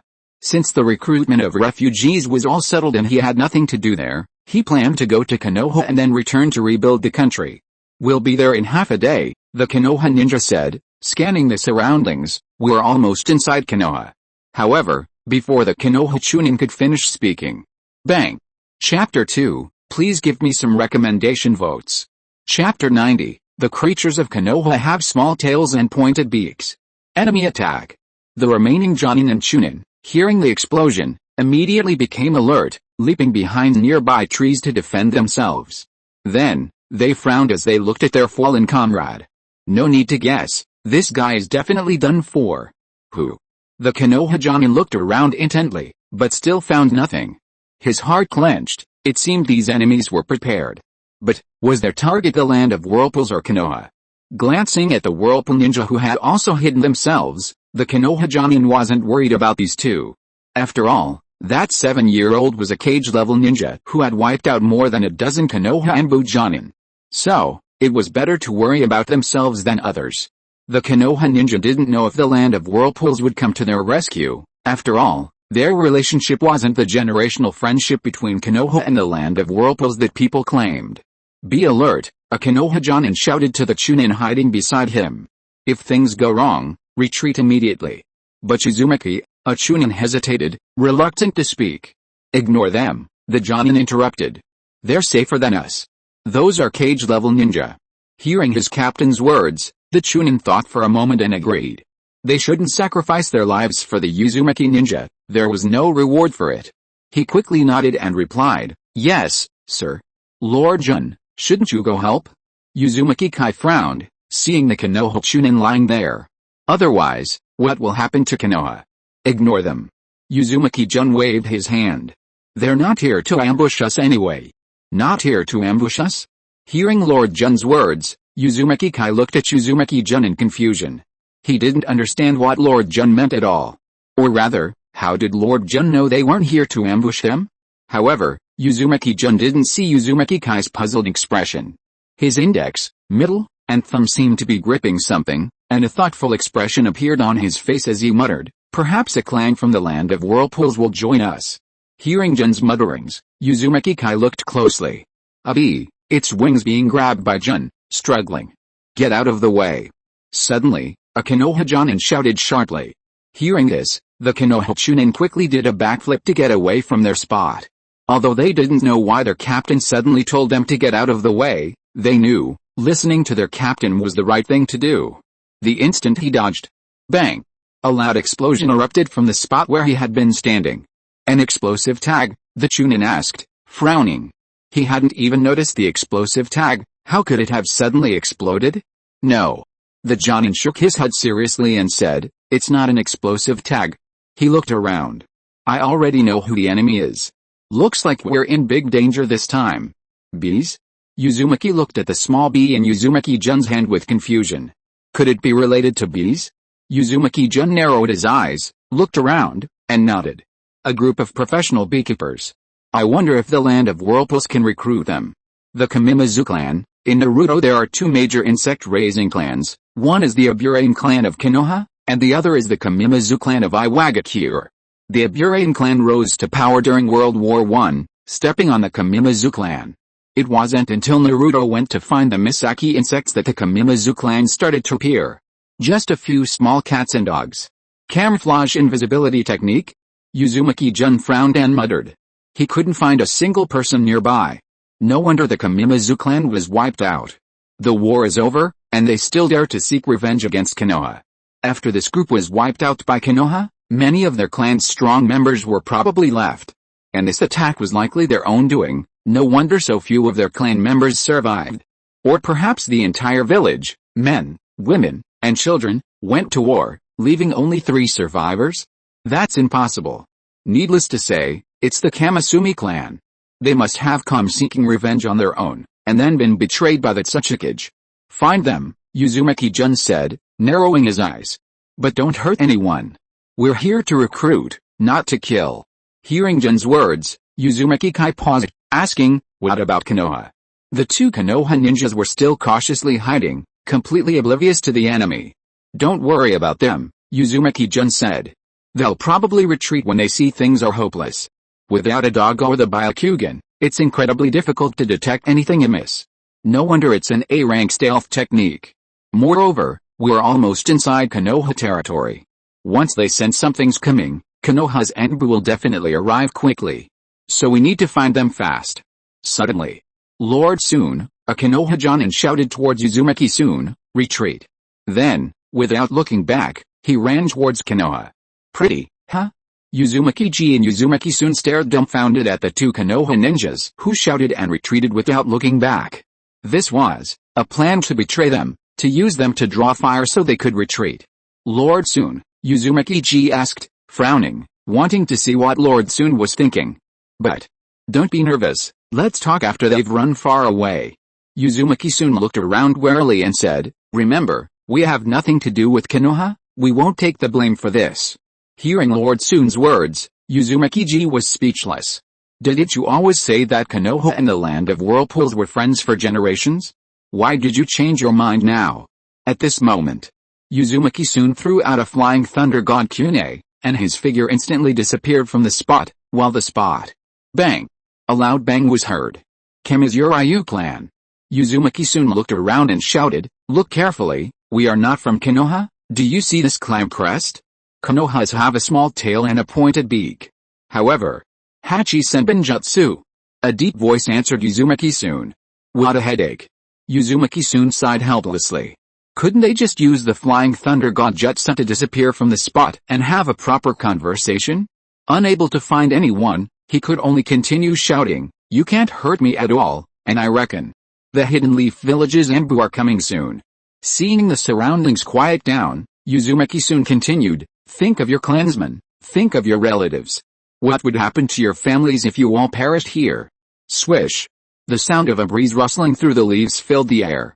Seeing that no attack had been launched, Uzumaki Soon felt a sense of relief. At least they could understand human speech. He was afraid they were just fools, acting recklessly. "And, wouldn't you chase after the Hidden Leaf Village ninjas after they left? You know his clan emblem is different from other villages' emblems. You've mistaken him for someone else. Here, take this." Uzumaki Soon directly tied the recruitment advertisement he had hastily written in the chaos to Kyune and handed it out, saying, "Take a look, it might be helpful." Then, he took the Kyune and headed towards the Hidden Leaf Village. "Clan Chief, we." The Kamasumi Clan ninja wearing the Iwagakure headband looked at the departing Uzumaki ninja and asked cautiously, "What do we do now?" Sigh. The Kamasumi Clan chief glanced at the departing Uzumaki Junin's side. "Let's retreat. Let's retreat." He knew the child was right. If their last batch of clan strongmen remained here, then, the Kamasumi clan would truly be finished. Especially since they had disobeyed Tsuchikage's orders, even if they returned, their fate would likely be even worse. He glanced at the Kyune stuck in the tree. "Take that Kyune out." The Kamasumi clan member sighed helplessly. "See what's written on it, be careful. That kid's right, perhaps this time. We made a mistake." Chapter 1. Chapter 91. Don't go too far. Uzumaki-jun, leading Uzumaki-ji, immediately left the encirclement of the Kamisama clan and ran towards Konoha. Jun was disgusted by Konoha's abandonment of their comrades. "If you're going to run, why shout at me?" he thought. "Isn't that telling everyone that I'm the key figure in this team? Even betraying teammates isn't this thorough. Besides, the Land of Whirlpools and Konoha aren't even teammates. Lord Jun, aren't you going to recruit more?" Uzumaki-ji asked, seeing Jun run off with his men. Although he'd seen Jun post a recruitment ad, how could anyone believe him if he didn't say anything? "It's fine. They probably won't have an easy time back in their village," Jun said casually. "They have no choice but to find another place to live." It was a time of peace after World War I. All the nations and ninja villages were digesting their gains from the war. If they hadn't gained anything, they were all striving to catch up and win the Second World War. So, the Kamasumi clan's ambush in Konoha was definitely an act of defiance. Returning home, they'd be treated as traitors by the Tsuchikage, which would be disastrous. Didn't you see that only 3 little bees remained of the Kamasumi clan? And they were 3 mentally unstable little ones, more like 2 older men and a young girl. In the end, they were wiped out by Konoha. Hearing Lord Jun's explanation, Uzumaki no longer asked questions. Lord Jun had his reasons for doing so. As ninjas, they didn't need too much curiosity. But what about Konoha? Uzumaki asked. He was still resentful about the Konoha Jonin betraying them. He couldn't believe Konoha's Jonin were so shameless. Was the relationship between their Land of Whirlpools and Konoha really that good? Not at all, no. Konoha and the Land of Whirlpools have been friends for generations. Therefore, Konoha's betrayal of their allies was shameful and inappropriate. If they publicized it, Konoha's mission load would probably drop. Ignore them. However, Uzumaki-jun shook his head and said, it's better that they ran away. Anyway, we have no grudge against the Kushina clan. It's easier for us to recruit people without them. You know, the Konoha clan and the Kushina clan are mortal enemies. So this time, just say we know nothing. After the Konoha ninjas sold out, retreated, we retreated as well. Yes. Hearing Prince Jun's words, Uzumaki-ji replied helplessly. It seems he can only settle the score later. And just then, whoosh! Several Konoha Enbu figures appeared, each standing on a tree, staring at Uzumaki-jun and Uzumaki-ji. Oh? Reinforcements have arrived? Uzumaki-ji said with a cold smile. Konoha probably wishes the Uzumaki clan more wiped out. Lord Jun, Lord Ji. The fleeing Konoha-jun ignored Uzumaki-ji's taunts and stepped forward, saying calmly, where's the enemy? I went to get reinforcements. Uzumaki-jun completely ignored such shameless words. What went to get reinforcements? He probably just saw some Enbu scouts on the way and brought them over. I don't know either. Uzumaki-jun helplessly spread his hands and said, I heard you tell me to retreat, so I retreated. The Konoha-jun narrowed his eyes. Are you kidding me? If it were true, why did you arrive so late? But, he didn't dare to ask further, because he knew that the enemy was coming for Konoha. The Enbu nodded to the Konoha-jun and said, take them back to the village. I'll take some men to investigate.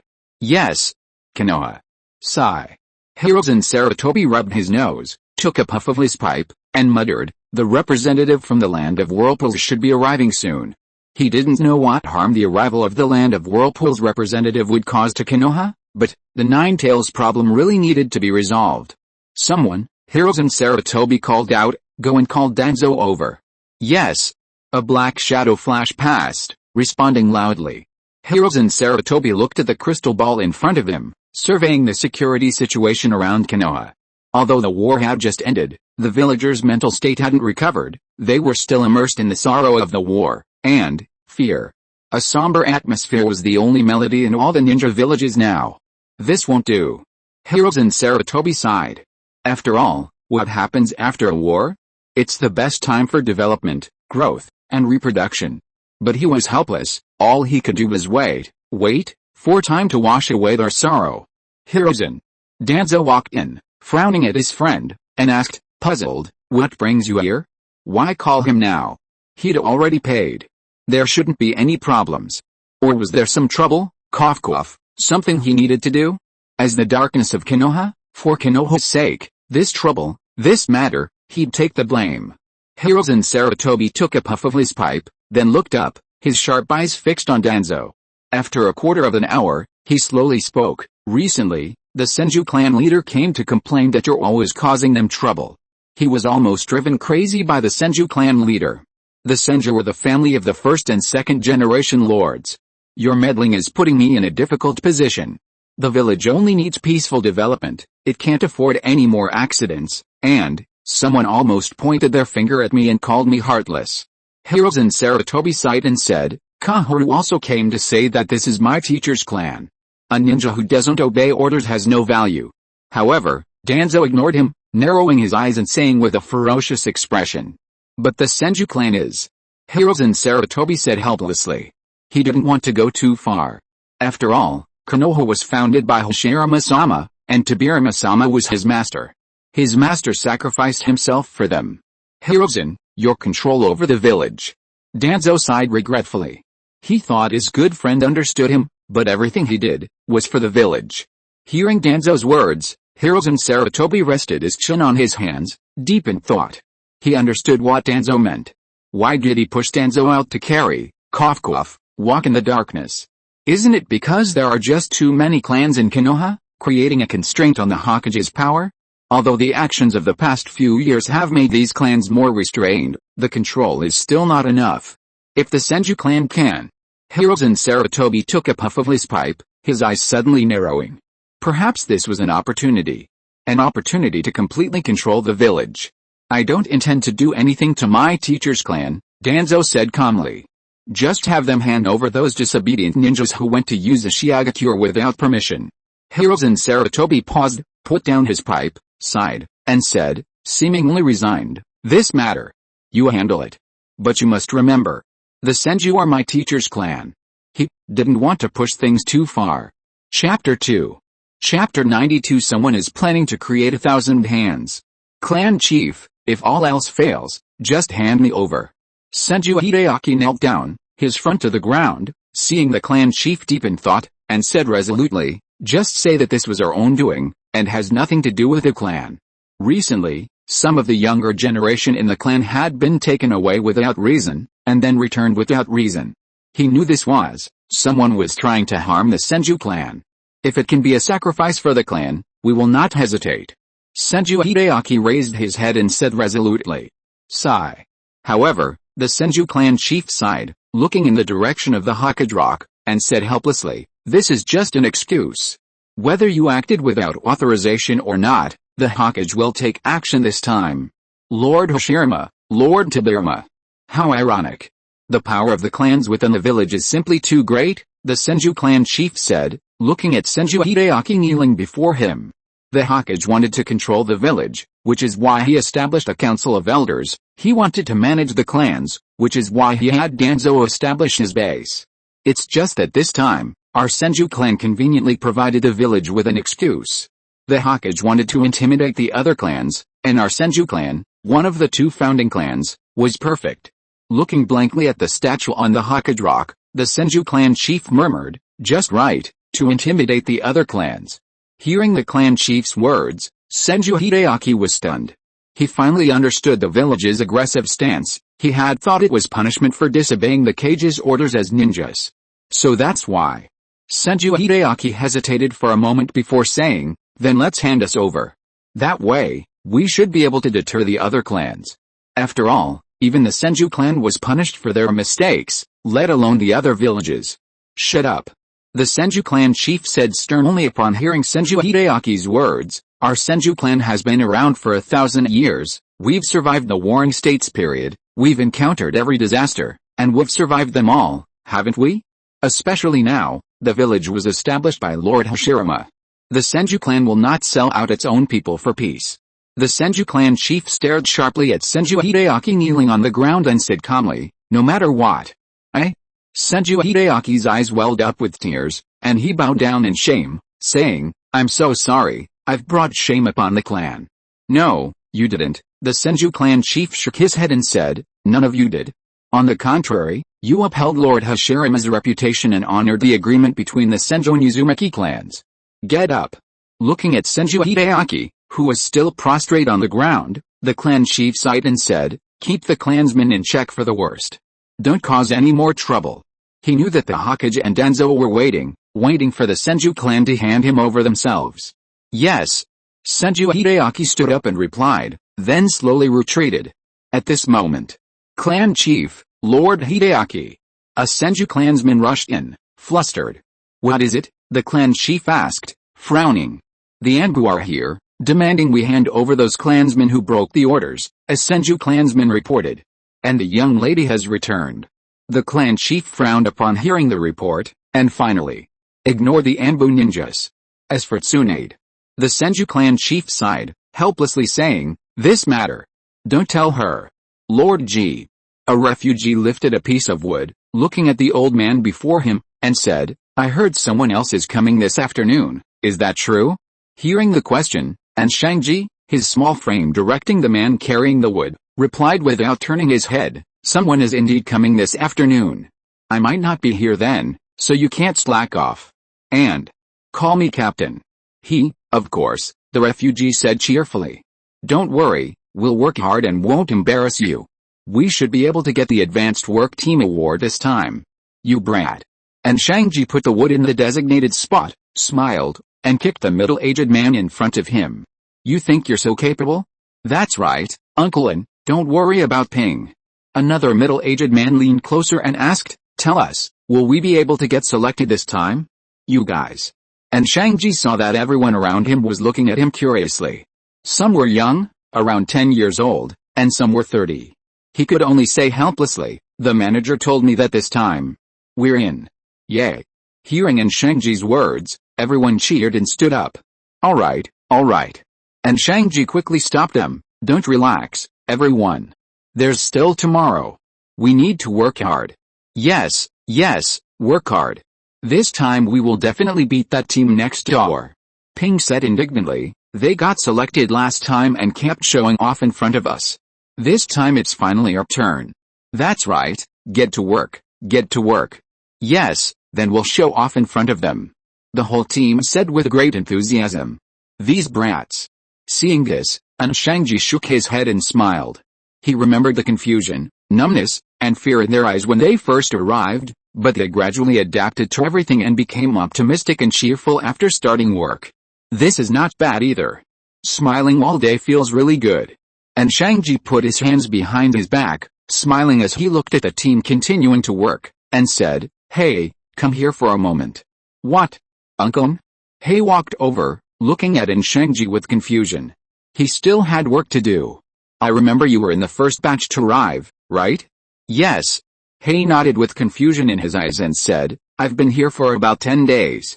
At first, there was fear, apprehension, and confusion about the future, but now, it's so good to be in the land of whirlpools."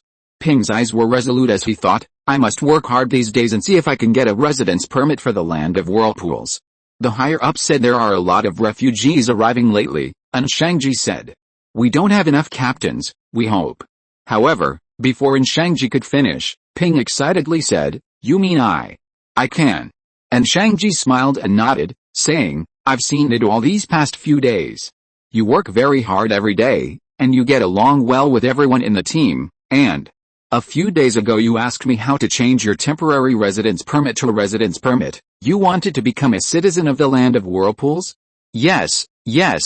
Ping nodded quickly upon hearing Shangji's words. "Then work hard these days and see if you can apply to become a citizen of the land of whirlpools. Only after getting an ID card can you apply for a residence permit," Shangji said with a smile. "And this time is an opportunity." Chapter 1. Chapter 93. The Uzumaki Clan. I can no longer control them. Konoha, a prosperous, peaceful village, representing the military strength of the Land of Fire, the most powerful of the 5 great nations, and known as the strongest ninja village, a small rural village. Now, this once peaceful village is immersed in the sorrow of the recent war. Uzumaki soon looked at the wooden door before him, the familiar Konoha village crest on it, a look of reminiscence on his face. Now he finally saw it in person. In his previous life, he only saw it on television. He remembered the 2 gatekeepers of Hokage, who seemed to have survived until Boruto. Their vitality is truly tenacious. Uzumaki soon looked at the vortex above with a mocking expression. Known as the strongest Hokage, and the village at its peak. That's just something they boasted about to consolidate their power. You know, when the 4th Shinobi World War was about to begin, and the short-lived, unrecognized 6th Hokage died, what did the last 2 shameless higher-ranking officials of Konoha say?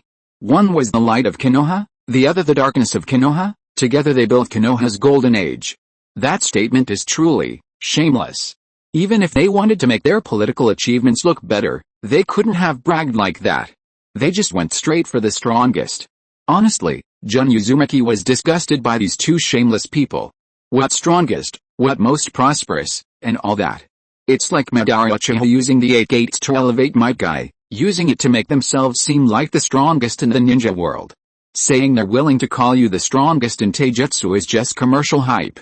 Didn't you see how Might Guy's combo was incredibly powerful, but he almost died, and the damage he dealt couldn't even keep up with the opponent's recovery.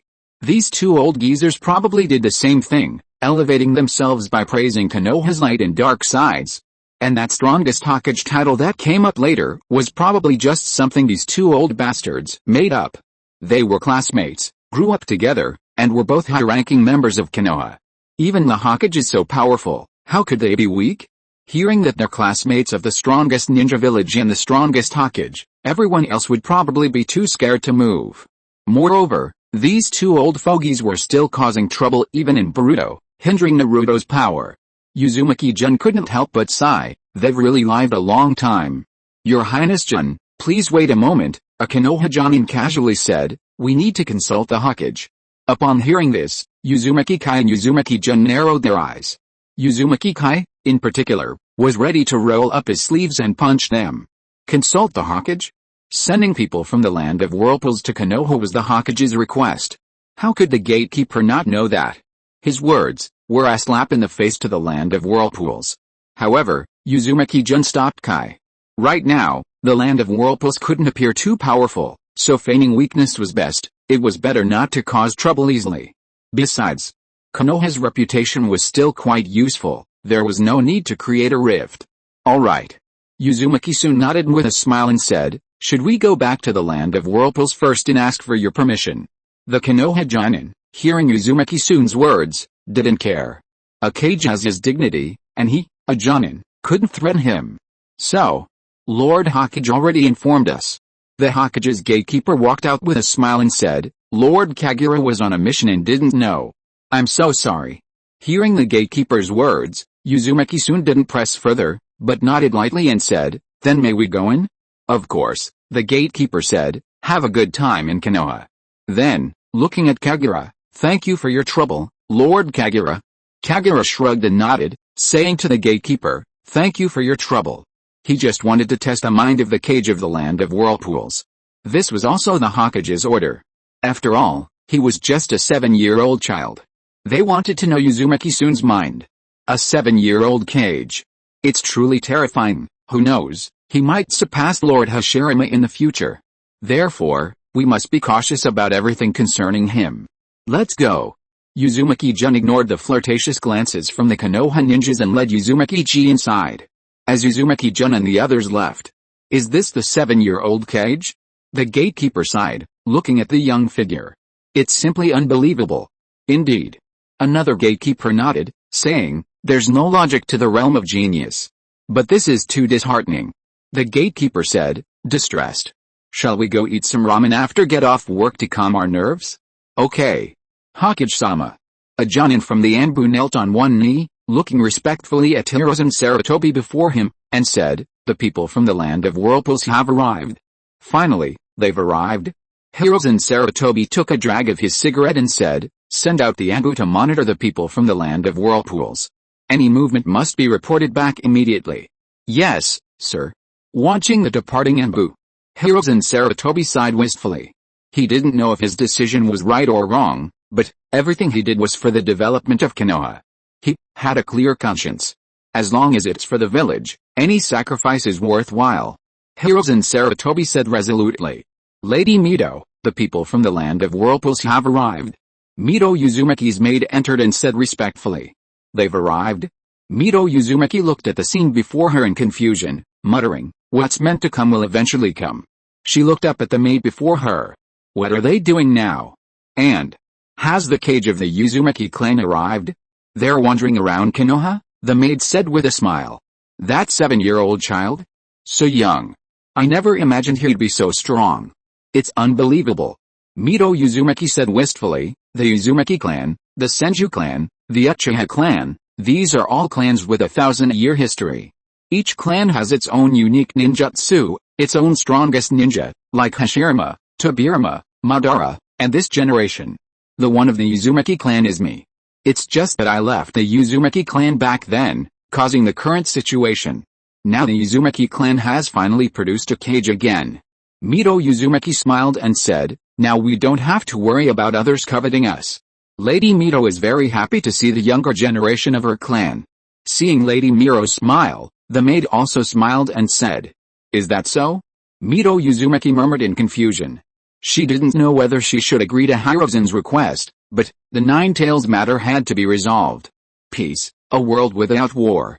This was Hashirama's wish. And it was what she longed for. But the Uzumaki clan. Mito Uzumaki simply didn't know what to do. No matter what, the Uzumaki clan was her family. She. Have someone inform that kid. A resolute look appeared in Mito Uzumaki's eyes as she said to her maid, I want to see him. No matter what. The Uzumaki clan was no longer something she could decide. She should see what Uzumaki Kage was planning. See what he intended to do. Yes, the maid replied. Chapter 2, updated early today. Writing my graduation project at noon gave me a headache. Multi-table joins plus multi-condition queries. For someone like me, it's unimaginable. Chapter 94. What a strange country. What a strange country. A figure in the shadows, chin covered, leaned against a tree, curiously observing the situation in the land of whirlpools, muttering, I can't believe it hasn't been destroyed. No wonder it's a clan on par with the Senju and Uchiha. But Kakuzu frowned, watching this peaceful scene. Ninjas working with ordinary people? These whirlpool ninjas are a disgrace to ninjas. Our ninjutsu used for building houses? Cutting down trees? Burning things? And that's a pity. Kakuzu's face showed regret as he said, if the land of whirlpools hasn't been destroyed, then I won't inherit its legacy, right? What was the point of all this effort to come here? To watch the land of whirlpools' massive infrastructure project? Don't be ridiculous. Kakuzu is a renowned assassin in the ninja world. Why would he have time for such trivial matters? He's worth millions of men every minute. The hidden mist village is utterly useless. Kakuzu sneered. They can't even destroy a small country, yet they call themselves one of the 5 great shinobi villages? How laughable. Even if they have a cage, he's just a 7-year-old one. They were even stopped like that. How? They're probably going to be laughed at? But a 7-year-old cage. Kakuzu murmured, looks like the next god of shinobi. He pulled out a slightly worn job posting from his pocket. A smile appeared on Kakuzu's lips. Perhaps this isn't so bad. Peace, what a desirable thing. But what's written on that red cloth? Lord Zemu, it seems someone's spying around, a Uzumaki ninja said, frowning. The sensory ninja sensed it. Zemu nodded seriously, saying, I saw it too. He doesn't seem to be trying to hide it. This is a strong person. But I don't know if he's friend or foe. Then, Lord Zemu, do you need us? Hearing Lord Zemu's words, the Uzumaki ninja knew the seriousness of the situation and asked. No. Uzumaki Zemu shook his head, saying, you are no match for him. Go inform the clan head, tell everyone to take refuge, and also inform the elders here. Absolutely no accidents can happen. This was something he had promised something he had promised Lord Soon. Yes. The Uzumaki ninja replied earnestly and immediately went to prepare. Uzumaki-jun was unaware that Kakuzu had arrived at this time. If he had known, he would definitely have waited until Kakuzu's matter was resolved before coming to Konoha. After all, Kakuzu was quite strong, and the land of whirlpools was in great danger while his true intentions remained unknown. He wondered how the Akatsuki had recruited Kakuzu and made him work so hard for them. Was it because of the Akatsuki's financial control? If so, the land of whirlpools had a good chance. If they subdued him through force, he wondered if the elders could handle it. If they couldn't, the land of whirlpools would be in danger, a disaster. After all, they were currently undergoing construction there, and if the fighting spread, countless people would die, and it would also affect his reputation building. His reputation had been steadily increasing recently, and he didn't want any unexpected events. Of course, right now, Uzumaki-jun knew nothing and was wandering around Konoha with Kai, looking on with curiosity. Post-World War I Konoha wasn't as prosperous as it was after Naruto's birth. It still consisted of low-rise houses, lacking futuristic technology and featuring simple architecture. Yet it possessed everything imaginable, knife shops, pet shops, food shops, and more, making it resemble a small kingdom. It was truly enviable. Even the land of whirlpools, a nation, still needed to import some goods from Konoha. No wonder Konoha is known as the strongest ninja village. Uzumaki-jun remarked with admiration. It's truly enviable. The Konoha Jonin beside him, here in praise of his village, smiled slightly, glancing at the Hokage rock.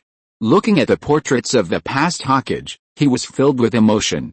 This was the village founded by the god of shinobi, Hashirama, and was undoubtedly the most powerful. If he weren't familiar with the story, Uzumaki-jun wouldn't have believed that such a warm and peaceful ninja village could harbor such darkness, where people were driven to suicide at the drop of a hat, or their entire families were murdered. Places without laws are truly terrifying. The moment someone utters a word that might harm the ninja village, they're suppressed relentlessly, regardless of the circumstances. And whether they're ordinary people or ninjas, as long as they're part of the same group, they were. The most terrifying thing is that everyone above them seems to agree. Your Highness, where do we go next? Ji asked. He didn't care about the situation in Konoha at all.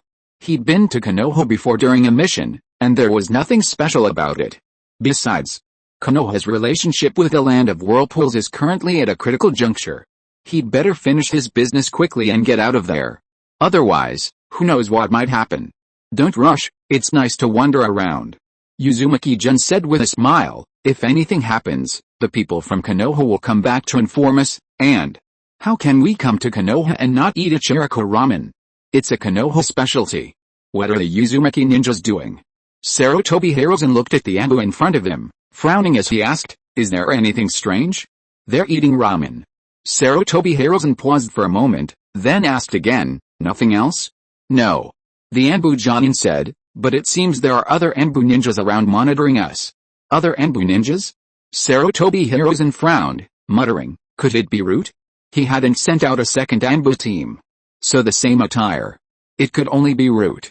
What is Danzo planning now? Sarutobi Hiruzen pondered. This was a crucial moment, he couldn't afford any mistakes. Continue surveillance, and keep an eye on the other Anbu team. If there are any. Yes. The Anbu Jonin's eyes narrowed. Although the Hokage hadn't finished speaking, he understood. It seemed the other team wasn't Anbu. Just then, Hokage-sama, a Konoha Jonin entered, speaking respectfully. What is it? Hiruzen Sarutobi asked. Lord Mito requests to see the Uzumaki Clan. Chapter 1. Chapter 95, a gift for the 4 great ninja villages. The Senju clan's residence. Just as Uzumaki-jun finished his noodles, a member of Konoha's Anbu jumped out, saying that his ancestor, Uzumaki Mito, wanted to see him and demanded that he go immediately. Uzumaki-jun was exasperated. He had only just begun his sightseeing trip, and someone was already telling him to go for the last visit, to finish his journey quickly and get lost. This was very unsettling. Looking at the Senju clan's residence before him, he couldn't help but think. As expected of one of the 2 founding clans of Konoha, this place is truly enormous. No wonder someone wanted to target these 2 clans later, it's probably because land consolidation was too severe, hindering Konoha's development. That's why they wanted to take them down. Moreover, too much clan power within the village isn't good either, it threatens the village chief's authority and is detrimental to the village's harmony and stability. Your Highness-jun. The Senju clan's gatekeeper seemed to have been notified beforehand, opening the door and bowing respectfully. Please come in. Uzumaki-jun followed the guide towards Uzumaki Mito. And what about Uzumaki-jun? He didn't come over, seemingly intentionally kept away. Looks like things are a bit troublesome this time. Uzumaki soon stroked his chin, muttering, they probably want to resolve the Nine-Tails issue. Otherwise, why would they invite him so solemnly and isolate Uzumaki-ji? It must be something they're discussing, something they can't let anyone else know, especially since it was Miro who contacted him. Besides the Nine-Tails, Uzumaki soon didn't know what else was on their mind. Could it really be that the ancestor wanted to see a junior? Don't be ridiculous. If that were the case, why hadn't Uzumaki Mito ever returned to the Land of Whirlpools, instead staying in Konoha managing Hashirame's estate? We've arrived, the Anbu Jonin said, and then we retreated immediately. He was a direct subordinate of the Hokage, and apart from the Hokage, he didn't need to show any respect to anyone else. So, having brought Uzumaki-sun here, his mission was complete. Uzumaki-jun ignored them, sighed as he looked at the tightly closed door, and knocked. He didn't know how Konoha and the others would try to persuade him, but there were some things he, as the ruler of the Land of Whirlpools, could not agree to. Creak. The door opened, and an elderly woman, probably in her 50s, stepped out, smiling, and said, "Are you Prince Jun?" "Hello." Uzumaki-jun looked at the red-haired woman before him and knew she must be Miro's dowry maid, and smiled as he spoke. Please come in, the maid said. Lady Mito has been waiting for a long time. Uzumaki-jun walked into the room. He knew that the moment he stepped in, he represented the Land of Whirlpools, and Uzumaki Mito represented Konoha. Therefore, he couldn't disgrace the Uzumaki clan, nor could he disgrace the Land of Whirlpools.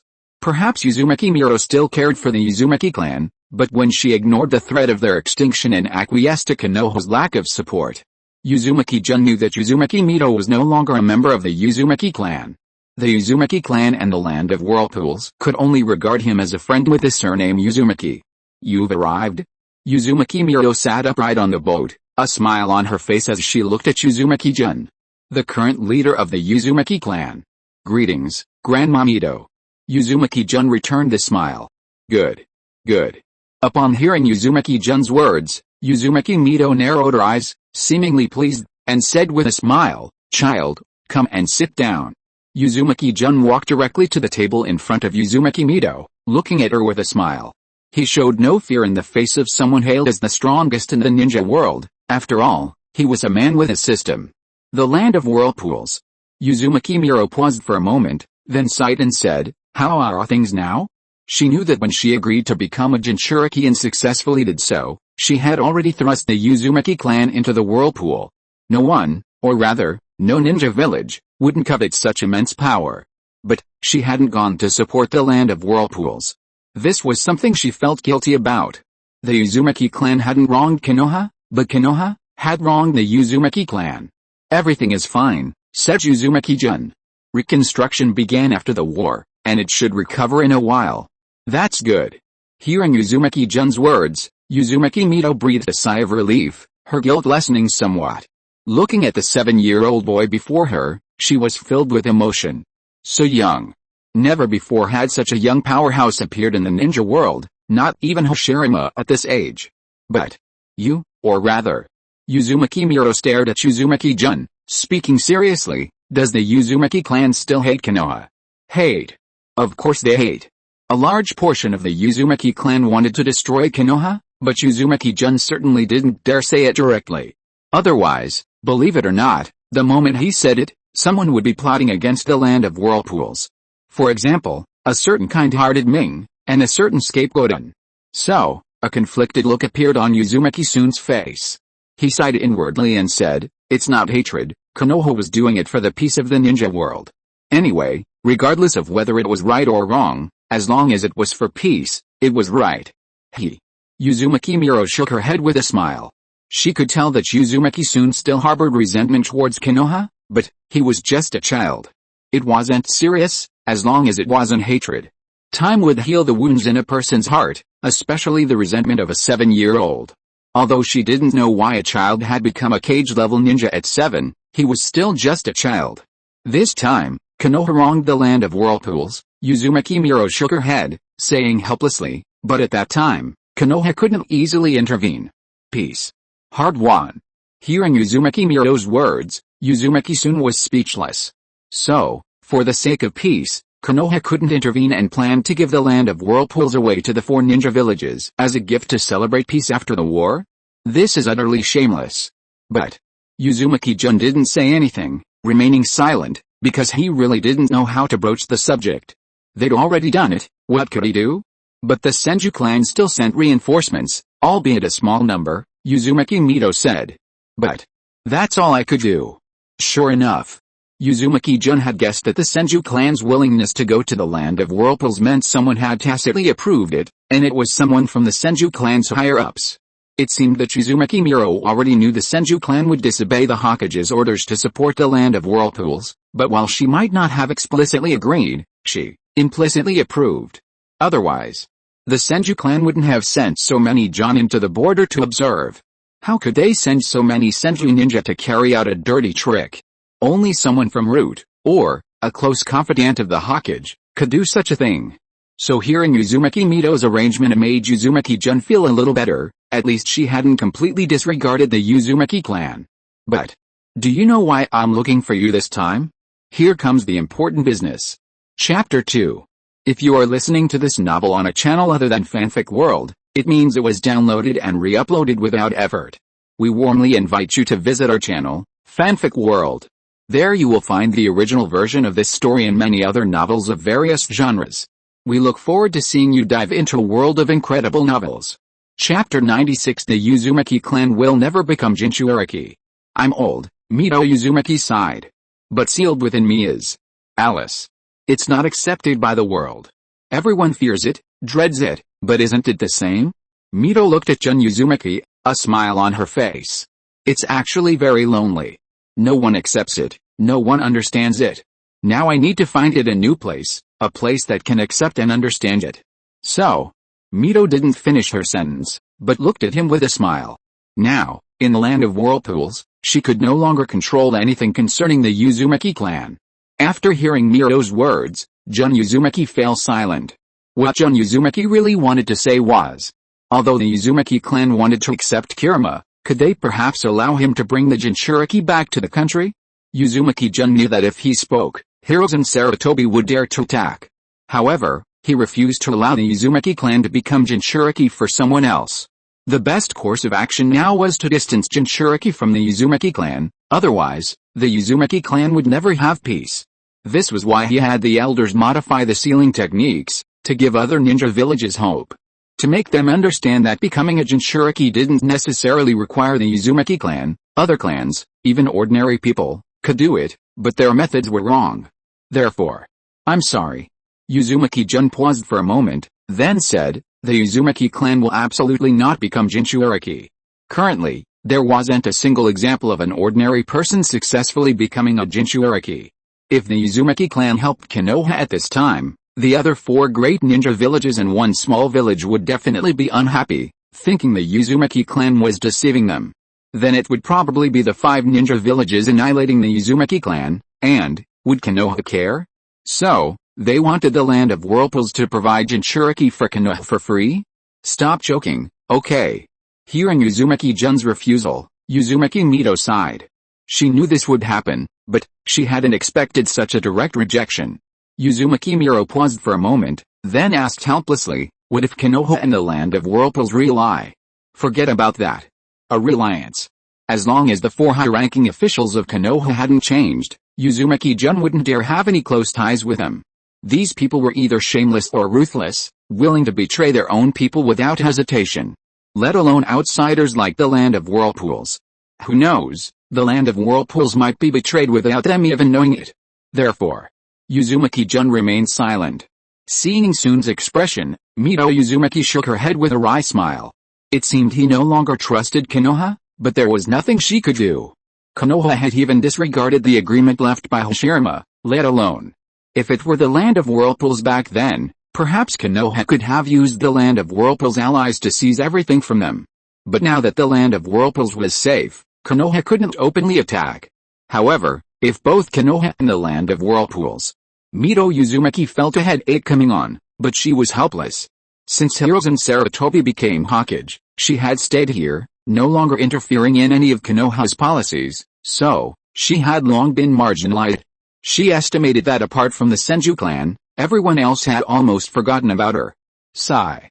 How to solve the Nine Tails problem? Mito Uzumaki was also troubled. She knew that if this wasn't resolved, Hiruzen Sarutobi, especially Tobirama's other disciple, Danzo, would definitely. Actually, it's not like there's no way to solve it, said Jun Uzumaki, just as Mito was fretting. It doesn't necessarily require the Uzumaki clan's physique to become a Jinchuriki. Ordinary people can do it too. Then, he formed a hand seal and used a summoning jutsu to retrieve a sealing technique that the elders had arbitrarily modified from their system, saying, this is the elders' latest development, a sealing technique that can make ordinary people Jinchuriki. The success rate is a bit low, but that's okay. There aren't many in Konoha, just a lot of people. And Danzo is the scapegoat. If something goes wrong, Hiruzen Sarutobi will pin it on him. It won't affect the village's safety at all. Hearing Jun's words, Mito was stunned. It had only been a few years. Had the Uzumaki clan's sealing techniques improved so quickly? Could they even solve the problem of ordinary people becoming Jinchuriki? Shocked, Mito Uzumaki accepted the sealing jutsu handed to her by Jun Uzumaki. She opened it earnestly, intending to see what it was all about, but Mito looked at Jun Uzumaki, both amused and exasperated. As a master of sealing techniques, she naturally understood how this sealing jutsu worked. It simply enhanced the sealing effect and weakened the overflow of the tailed beast's chakra, making it possible for ordinary people to withstand the immense chakra of the tailed beast. However, this sealing jutsu had significant limitations. For example, if the tailed beast was initially drawn into the body and the person couldn't withstand it, then Mito pointed at Jun Uzumaki, both amused and exasperated, and said, who came up with this? The elders. Jun Uzumaki quickly replied, the 4 great ninja villages in Takegakure already have this sealing jutsu. Mito Uzumaki paused upon hearing Jun Uzumaki's words. She understood his meaning. He intended to use this sealing jutsu to sever the connection between the Uzumaki clan and the tailed beasts, diverting attention away from the Uzumaki clan. But This sealing technique relies too much on luck. Ordinary people don't have the Uzumaki clan's immense vitality and chakra. What are they supposed to rely on to suppress a tailed beast? Willpower? Don't be ridiculous. They probably wouldn't even survive the first hurdle. However, the Uzumaki clan doesn't have many members left. Seeing the hesitation in Miro's eyes, Uzumaki-jun sighed and said, most of the Uzumaki clan's strongest members were on the battlefield for the war against Konoha. Now, the country. There are very few ninja left. And Konoha. Uzumaki-jun looked at Mito, as if to say, only you have wronged the land of whirlpools. The Uzumaki clan has done nothing wrong, and said resolutely, no matter what. The Uzumaki clan will never again produce Jinchuriki. Sigh. Uzumaki Miro sighed guiltily and said helplessly, I understand, I will tell the Hokage. As for this sealing technique, she smiled at Uzumaki-jun, what does Konoha need to give in return? Hearing Uzumaki Miro's words, Uzumaki-jun's eyes lit up. It seemed that Uzumaki Mito intended to help him maintain this lie. After all, giving something away for free is different from buying it at a high price. If Konoha, like the other ninja villages, spent a fortune to acquire this sealing technique, then this sealing technique would be recognized. The recognition of the sealing expert. Mito Uzumaki. Chapter 3. Chapter 97 then introduced me to the Uchiha clan. After everything was settled, Uzumaki-jun left Uzumaki Mito's place with a smile. As for what he got, one item was the yin seal. Uzumaki-jun hadn't found this ninjutsu in any of the Uzumaki clan's ninjutsu scrolls, so he guessed it was a ninjutsu developed by Uzumaki Mito herself, just like Kagura's mind's eye, probably developed by that perverted woman. This is something that can be used as a power bank, so it's definitely crucial for the future development of ninjutsu technology.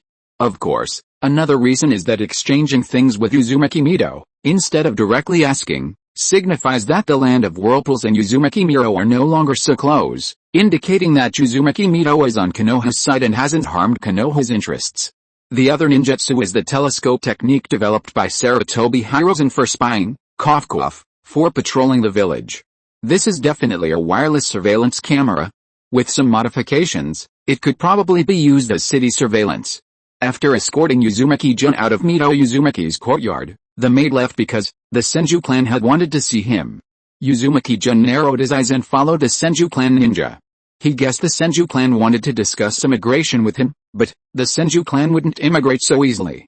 Even if the clan had agreed, their elders and higher-ups wouldn't. After all, this ninja village was founded by Hashirama Senju, and they loved it deeply. They were even willing to sacrifice their lives for Konoha. Just like the Uchiha clan back then. Fugaku had already awakened the main Gekkyou Sharingan, but he still didn't dare use it. Although he didn't stop his clansmen from clamoring for power, in the end, he didn't harm anything in Konoha, willingly dying at the hands of his own son. Uzumaki-jun guessed that Fugaku already knew, and now it wasn't just a matter of stopping it. Back then, being the village's enforcer was the Hokage's order. Now the villagers resented the Uchiha, and no one from above stepped in to stop it. In fact, they fueled the flames, making everyone afraid of the Uchiha clan crest, the fan. So Fugaku knew all along that the Uchiha would be destroyed. To prevent the village from being harmed, he silently endured everything, ultimately leading his entire clan to their deaths. So, these two clans that founded the ninja village, the clans that loved their village the most, were actually killed by their own people. And even if the Senju clan all agreed, Konoha wouldn't. Konoha might use this as an excuse to fight the land of whirlpools to the death. Without absolute strength, some things can only be done secretly. Clan head, Prince Jun has arrived. A Senju clan ninja led Uzumaki-jun inside, saying to the middle-aged man with his hands behind his back. Alright, go down. The Senju clan chief didn't turn around, speaking calmly. Yes, the Senju ninja replied. Meanwhile, Uzumaki soon watched the Senju clan chief with great interest. Long, straight black hair. Just like the Minazuki clan, they all had long, straight black hair. Clan chief Senju. Uzumaki soon said with a smile. You can call me Uncle Shusei, Senju Shusei said with a smile, and I'll call you Soon-kun. Uzumaki soon shrugged indifferently. After all, Senju Shusei was technically his elder, and said, Uncle Shusei. Uncle. Senju Shusei ignored Uzumaki soon's address, adopting a serious expression, and said, I've read the letter you had Shusei bring me, but what makes you think the Senju clan will leave this ninja village founded by the Senju clan? What makes you think? Of course, it's because you'll all die. Uzumaki soon rolled his eyes. He definitely couldn't reveal this reason now. Cursing someone's clan to be wiped out for no reason was just inviting hatred. The Senju clan must be having a hard time right now. Uzumaki soon sighed. He had already investigated before his return. The Senju clan had been getting trouble lately, though none of it was serious, but it was damaging the Senju clan's prestige. Just like when Tobirama became Hokage and removed the Uchiha clan from the center of power, banning them from the Hokage election, it was simply targeting clans within the village. The talk of generating evil chakra, the extreme personality, those were just excuses. Tobirama probably still harbored resentment towards Madara for trying to force him to his death, so he only dared to act after everyone was dead and he became Kage. Remember, Madara lost his brother, but in the end, he calmly cooperated with Hashirama. If Madara hadn't later realized Hashirama was too foolish and saw no hope for peace, would he have faked his death and defected? Impossible. You know, when Madara was young, he even helped a little girl who had fallen in the village. If it weren't for his grumpy face that scared the little girl, he probably wouldn't have been the heartthrob back then. So, apart from a few who can smile, the Uchiha clan is basically expressionless. Of course, because of Tobirama's policies, the Uchiha did reach the pinnacle of power at first, but they were distanced from the circle of power, and gradually, they were slandered. They will be in an awkward position in the future. Until the higher-ups think it's time to reap the rewards, they will make their move. This is truly a brilliant move. Sigh. Senju Kyo didn't say anything, just sighed softly. He hadn't been feeling well lately. The higher-ups wanted to force the Senju clan to back down, thereby diminishing their prestige, but the Senju clan founded Konoha, served 2 Kage, and the 3rd Hokage was Tobirama's student, so how could the Senju clan's prestige be so easily diminished? Furthermore, the Senju clan would never sacrifice their own members to take the blame. Even during the Warring States period, when the Senju clan fought the Uchiha clan, they never considered sacrificing their own family members for peace. Let alone now. Remember, Madara Uchiha demanded that his father kill his younger brother or commit suicide. But his father didn't choose to betray his brother for peace, he chose suicide. As the head of the Senju clan, how could he possibly send his own clansmen to their deaths? No matter what. The Senju are the Senju of Konoha. Senju Shusui sighed. You've really killed the conversation, haven't you? Uzumaki-jun looked at them with a headache. Why were they all so stubborn? Did these people think the Konoha leadership was kind, or were they just too incapable of fighting? The clan was wiped out, couldn't they just move to another place? Even if they were hunted down initially, as long as they escaped, some would survive, and the clan could continue to thrive. Why bother? And even if you wanted to defect to the land of whirlpools now, Uzumaki-jun wouldn't dare take you in. He's only here for those few Senju clan members who went to support Senju Hideaki. They're practically being driven to their deaths. Why not just become rogue ninja and go to the land of whirlpools with him and make a name for themselves? Uzumaki-jun asked the Senju clan chief with a pained expression. He wasn't going to tell him outright, the Senju clan won't elope with you, you should give up. He just wanted a few rogue ninjas. Even if you sent your entire clan to the land of whirlpools, he was afraid of pushing Konoha too far. However, under normal circumstances, the Senju clan would absolutely never betray Konoha, Senju Kausuke said, staring at Uzumaki-jun with a serious expression. Oh, I see. Uzumaki-jun nodded knowingly. Normally, well, not normally is fine. Could you introduce me to the Uchiha clan? Senju Kyo was stunned by Uzumaki-jun's words. This kid had such a big appetite? Recruiting both the major clans? Wasn't he afraid Konoha would come after them? Or did the Uzumaki clan really have the ability to fight against the leader of the 5 great shinobi villages? And, don't be ridiculous. Although relations between the Senju and Uchiha clans improved somewhat during Konoha's early days, after Tobirama-sama, who knows, if he sends someone, the Uchiha might just kill them without even listening. So, are you kidding? Senju Kyo asked, surprised. No, I just want someone to guide me. Senju Kyo shook his head helplessly and said, all right then. He didn't know if his decision was right. Such a big appetite, he might get choked to death. But, when, take this guest to the Uchiha clan.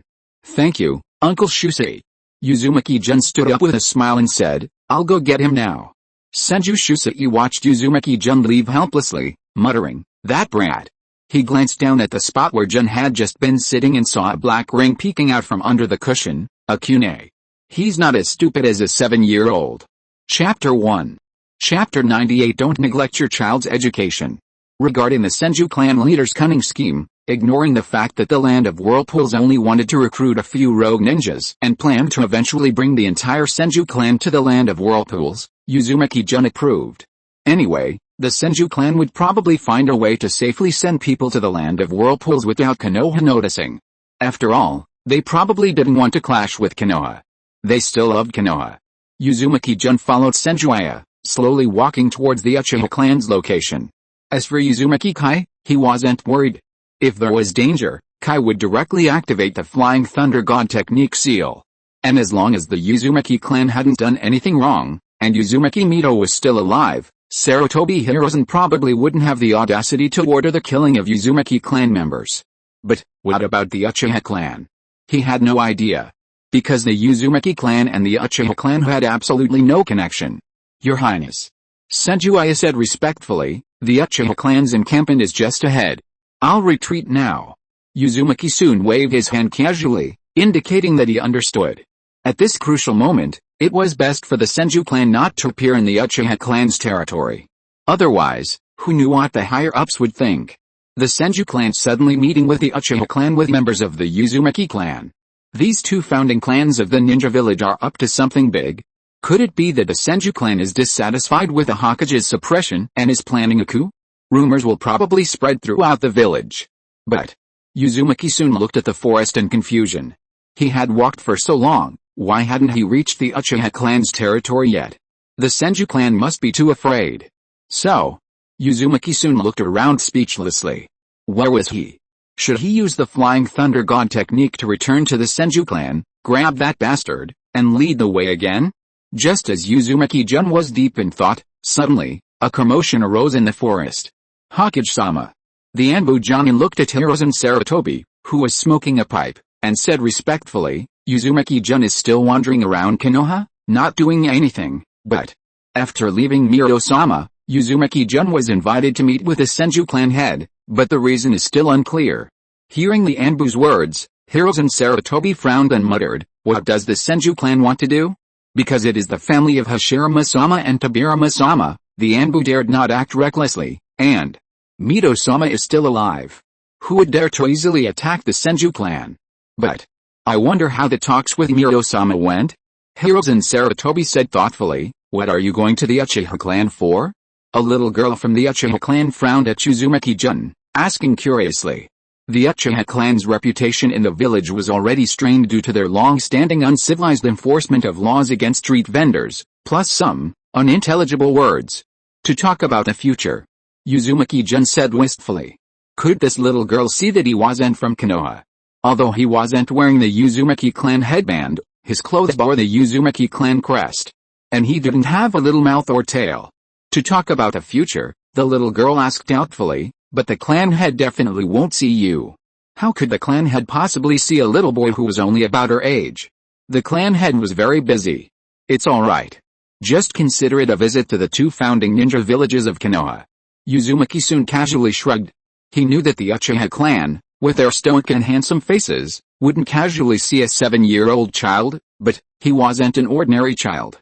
So Uzumaki soon decided to just give it a try. It was just to leave a mental impression on the Uchiha clan. If the village didn't welcome them, they'd remember there was a place that might take them in. Besides, even if they ignored him, he wouldn't lose anything. The bloodstains of the Land of Whirlpools. Besides the Uzumaki clan, there were no other clans in the Land of Whirlpools, so bloodstains were essential for the Land of Whirlpools to keep up with the major ninja villages in the early stages. He wondered what the Kamasumi clan thought. The Senju clan certainly wouldn't betray Konoha to go to the Land of Whirlpools now, so the Land of Whirlpools was severely lacking in Earth-style ninjas. If the Kamikaze clan could join now, that would be great. Perhaps the Land of Whirlpools could have a replenishment of its elemental ninja, even just a few dozen or a dozen would be better than training them all from scratch. Especially Jonin, they need talent. We're here. The Uchiha girl pointed to the Uchiha clan's mansion and asked curiously, how are you going to get in? Knock on the door.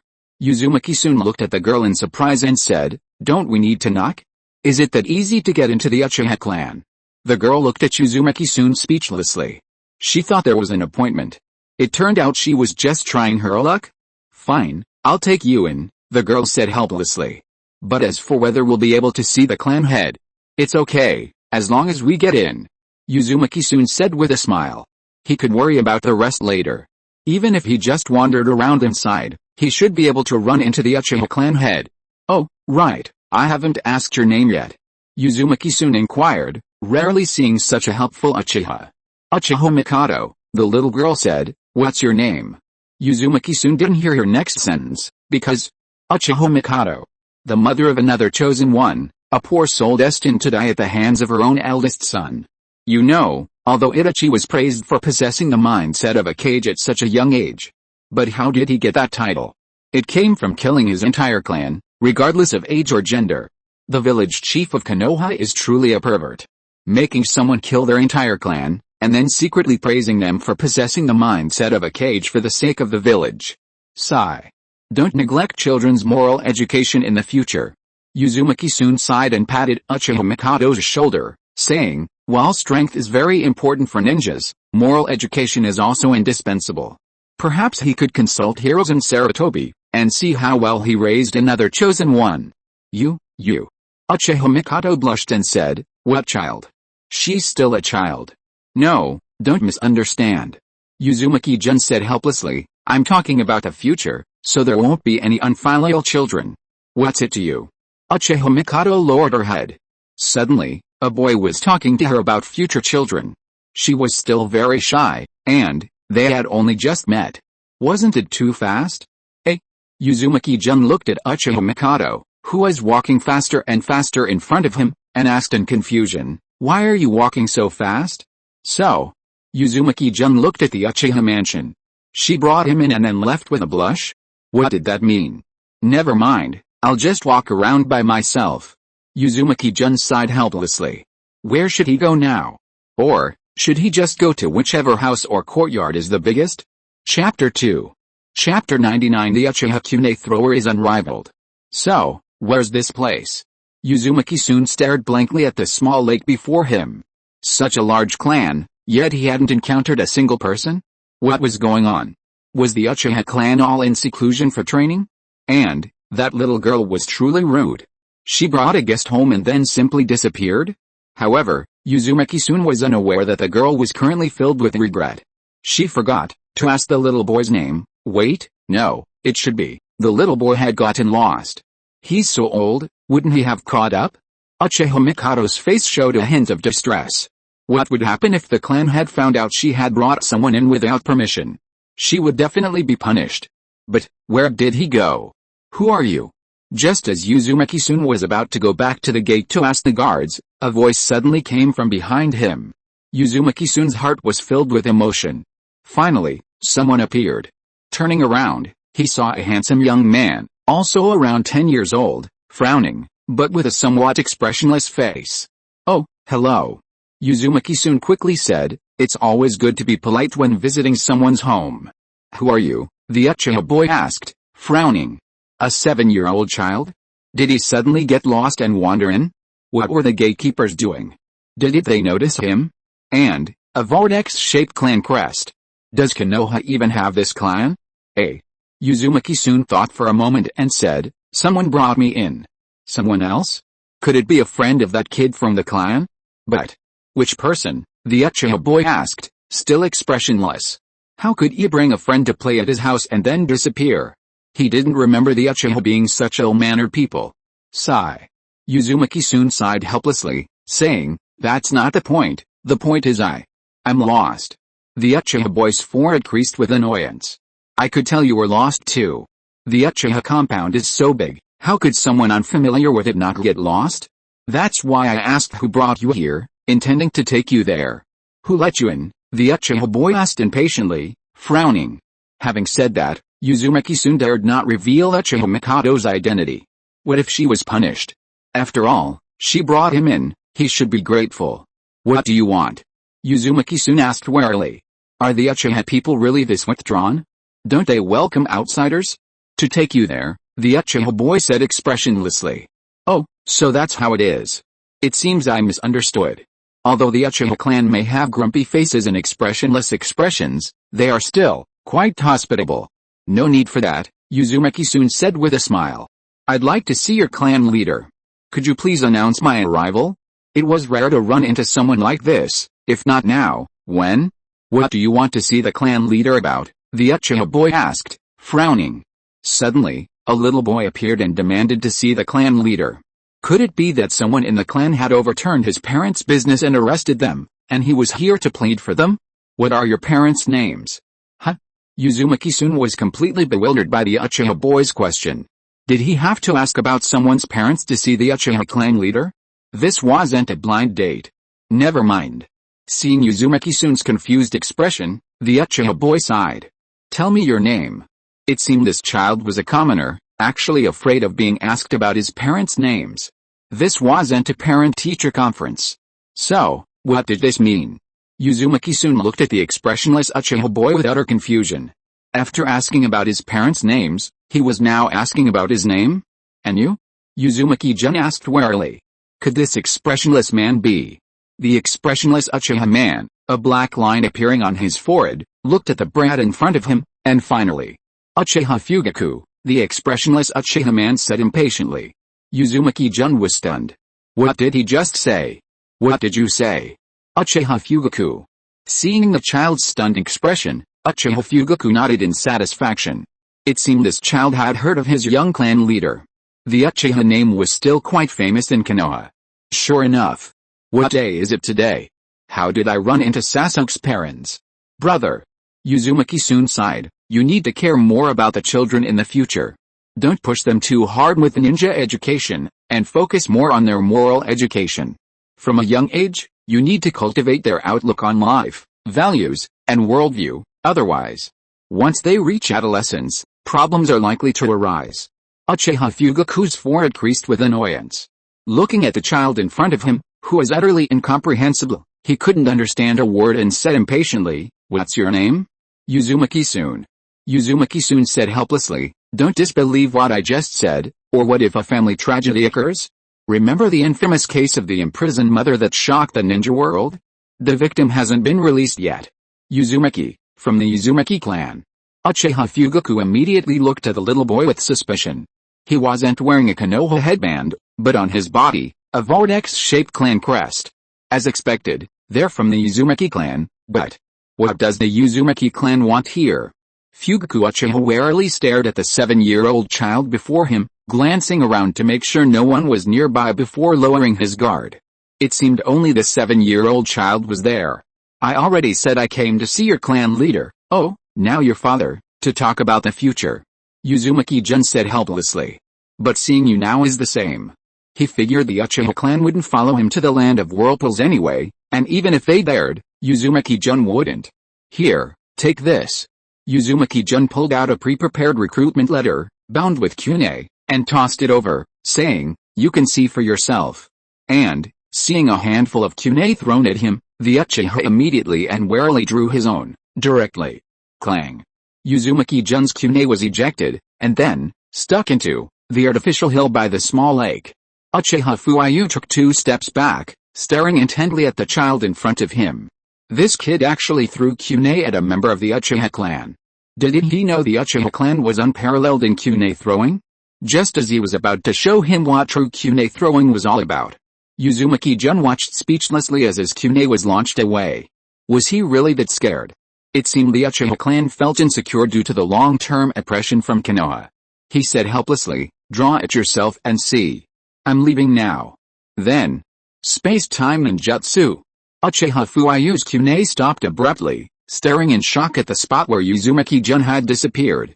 This child. Who is he? Chapter 1. Chapter 100, Family Property Confiscated, Child Bullied. Fugaku Uchiha stared warily at the vanished Uzumaki child. He hadn't expected such a small child to know space-time Ninjutsu. Could it be the blood of the Uzumaki clan? Otherwise, such a young child, a genius. But he'd never heard of any blood from the Uzumaki clan. Frowning, he glanced at the kunai stuck in the artificial hill and muttered, What's going on? He walked to the hill and pulled out the specially made kunai, looking at the hand seals on it. What is this? Fugaku was even more puzzled. There was even a piece of paper tied to it. With a puzzled expression, he slowly opened it. Introduction to the Land of Whirlpools. Are you still suffering from the boss's torment? Are you still enduring the oppression of the village? Are you still? Since that's the case, what are you waiting for? Now, the Land of Whirlpools is. What the hell is this? Fugaku's lips twitched. He couldn't understand it at all. What utter nonsense. Just as he was about to tear it off. Fugaku, what are you still doing here? A deep voice came. Today is the clan meeting, you are required to attend. Still dawdling here. Father. Uchiha Fugaku looked at the expressionless young man in front of him, wearing an Uchiha fan and kimono, and said respectfully. What happened? The Uchiha clan had frowned, looking at the strange tune in Uchiha Fugaku's hand, and said, what was that commotion just now? A child from the Uzumaki clan suddenly appeared here. Uchiha Fugaku respectfully handed over the specially made kune and said, it's a child who knows space-time ninjutsu. But we don't know why. Space-time ninjutsu? A child from the Uzumaki clan? Could it be? The Uchiha clan head was immediately startled and took the specially made Flying Thunder God technique. The Uchiha clan head raised his head and said sternly, tell me everything that just happened. Well, Uchiha Fugaku, startled by his father's harsh voice, quickly interjected, he said he wanted to talk to you about the future. What future? A mere child wanted to talk to the Uchiha clan head about the Uchiha's future. This couldn't be a joke. The future? The Uchiha clan head frowned, looking at the paper, muttering, introduction to joining the Land of Whirlpools. It really was that child. The 7-year-old Kage. But, what did he want with the Uchiha? Did he want to poach Konoha's members? How presumptuous of him. The Uchiha clan head sneered, shook his head, looked at Uchiha Fugaku, and said seriously, don't tell anyone about this. If the Konoha leadership heard this, more Uchiha members would probably be arrested and questioned. Recently. Sigh. The Uchiha clan chief sighed, staring blankly at the franchise introduction brochure in his hand. Finally, seemingly making a decision, he looked at his son with a serious expression and said, keep this safe. Hide it. If one day. But. This must never be told to anyone. Although Uchiha Fugaku didn't understand why his father was so sentimental, he still obeyed earnestly, saying, yes, I remember. Gee. Uzumaki-jun patted Uzumaki-ji on the shoulder and said, why did you end up here instead of wandering around the village? There are only trees around here. He was wondering how he got to this grove, since he originally wanted to go to Uzumaki-ji's place. Turns out Uzumaki-ji was sunbathing here. There's nothing much to see in Konoha. Uzumaki-ji stretched and stood up, saying, has Lord Jun's matter been resolved? It's all resolved. Uzumaki-jun nodded and said, let's go back later. Staying in Konoha was really uncomfortable. And if he stays in Konoha for too long, what if the village chief challenges him to a spar? A 50-50 match? Uzumaki-jun glanced at the Konoha Anbu in the shadows, shook his head helplessly, and sighed, everything we do is being watched. It's such an annoying feeling. Should we send them away? Uzumaki-kai asked, frowning. Being watched is definitely unpleasant.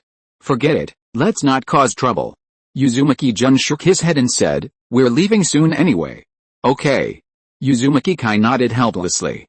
Since when did the Uzumaki clan need to be watched when they come to Konoha? It's ridiculous. Uzumaki-jun glanced at a child training not far away. He probably hadn't refined his chakra yet and was focusing on his physical strength. This child has been training here for a long time. Uzumaki-kai looked at the child and smiled. Looks like he'll be another great ninja in the future.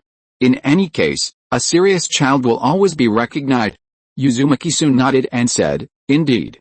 The traces around had revealed that this child had been training here for quite some time, and the training intensity wasn't weak either. But this child, blonde hair? Could it be such a coincidence? Uzumaki soon was filled with doubt. Could it be that he encountered Sasuke's parents in the morning, and in the afternoon he was going to encounter the father who could have become Naruto's son? I'll go take a look. You wait here. Uzumaki soon said, and then used his body flicker technique to jump directly behind the blonde child, saying, if you train like this and don't get enough nutrition, it will damage your body. Who? The blonde boy heard a voice behind him and immediately turned around. Seeing a child about his age, he immediately smiled and said, hello. Uzumaki soon looked speechlessly at the blonde child in front of him. Now he was certain that this distinctive sunny smile was undoubtedly the golden sun. "Hello, my name is Uzumaki-sun," Uzumaki-sun said with a smile. "Hello." The blonde boy nodded and smiled, saying, "Namikaze Minato." Sure enough, the father of the original Naruto, the future 50-50 fighter, and the teacher of the one-eyed boy who murdered his mother, Namikaze Fourth Minato, died young. "You can't train like this," Uzumaki-jun said, looking at the marks around him. "You haven't even refined your chakra yet, and you're already doing such intense training. Plus, if your diet doesn't provide enough nutrition, it will damage your body." Even the blue beast of Konoha wouldn't dare to be this reckless before refining his chakra. Minato scratched the back of his head, grinning foolishly. "It's okay, I'm used to it." Then, he stared intently at Uzumaki-jun. "You're strong." He could feel, the sudden appearance behind him must have been a ninjutsu. Uzumaki-jun nodded, saying, "Probably 50-50 with a Hokage. This red-haired kid, he's really good at bragging." Minato Namikaze gave an awkward smile and said, "Impossible, the Hokage is the strongest. And I will definitely become Hokage in the future." "Yes." Jun Uzumaki nodded and said, "I believe you." Then, before he could even take over the village and dominate the people, he died. Then his family property was confiscated, and his son was bullied. Finally, the child made a comeback and became the village chief. A classic soap opera at 6:30 p.m. every day. It's just, Naruto probably won't be appearing now. You believe me? Minato Namikaze was overjoyed to see someone believe him. "You really believe me? You believe I can become Hokage?" You see, he was just an orphan, and every time he mentioned this goal, he was ridiculed. But this boy in front of him was the first person to acknowledge his goal. "Of course." Jun Uzumaki said, "You will become Hokage. By the way, I have a gift for you." Chapter 2. End of this chapter. Thank you so much for reading until the end. Don't forget to give it a like. Looking for more exclusive content and immediate access? Subscribe to our Patreon. Remember, every like, subscription or donation encourages us to continue. Thank you all. See you in the next video.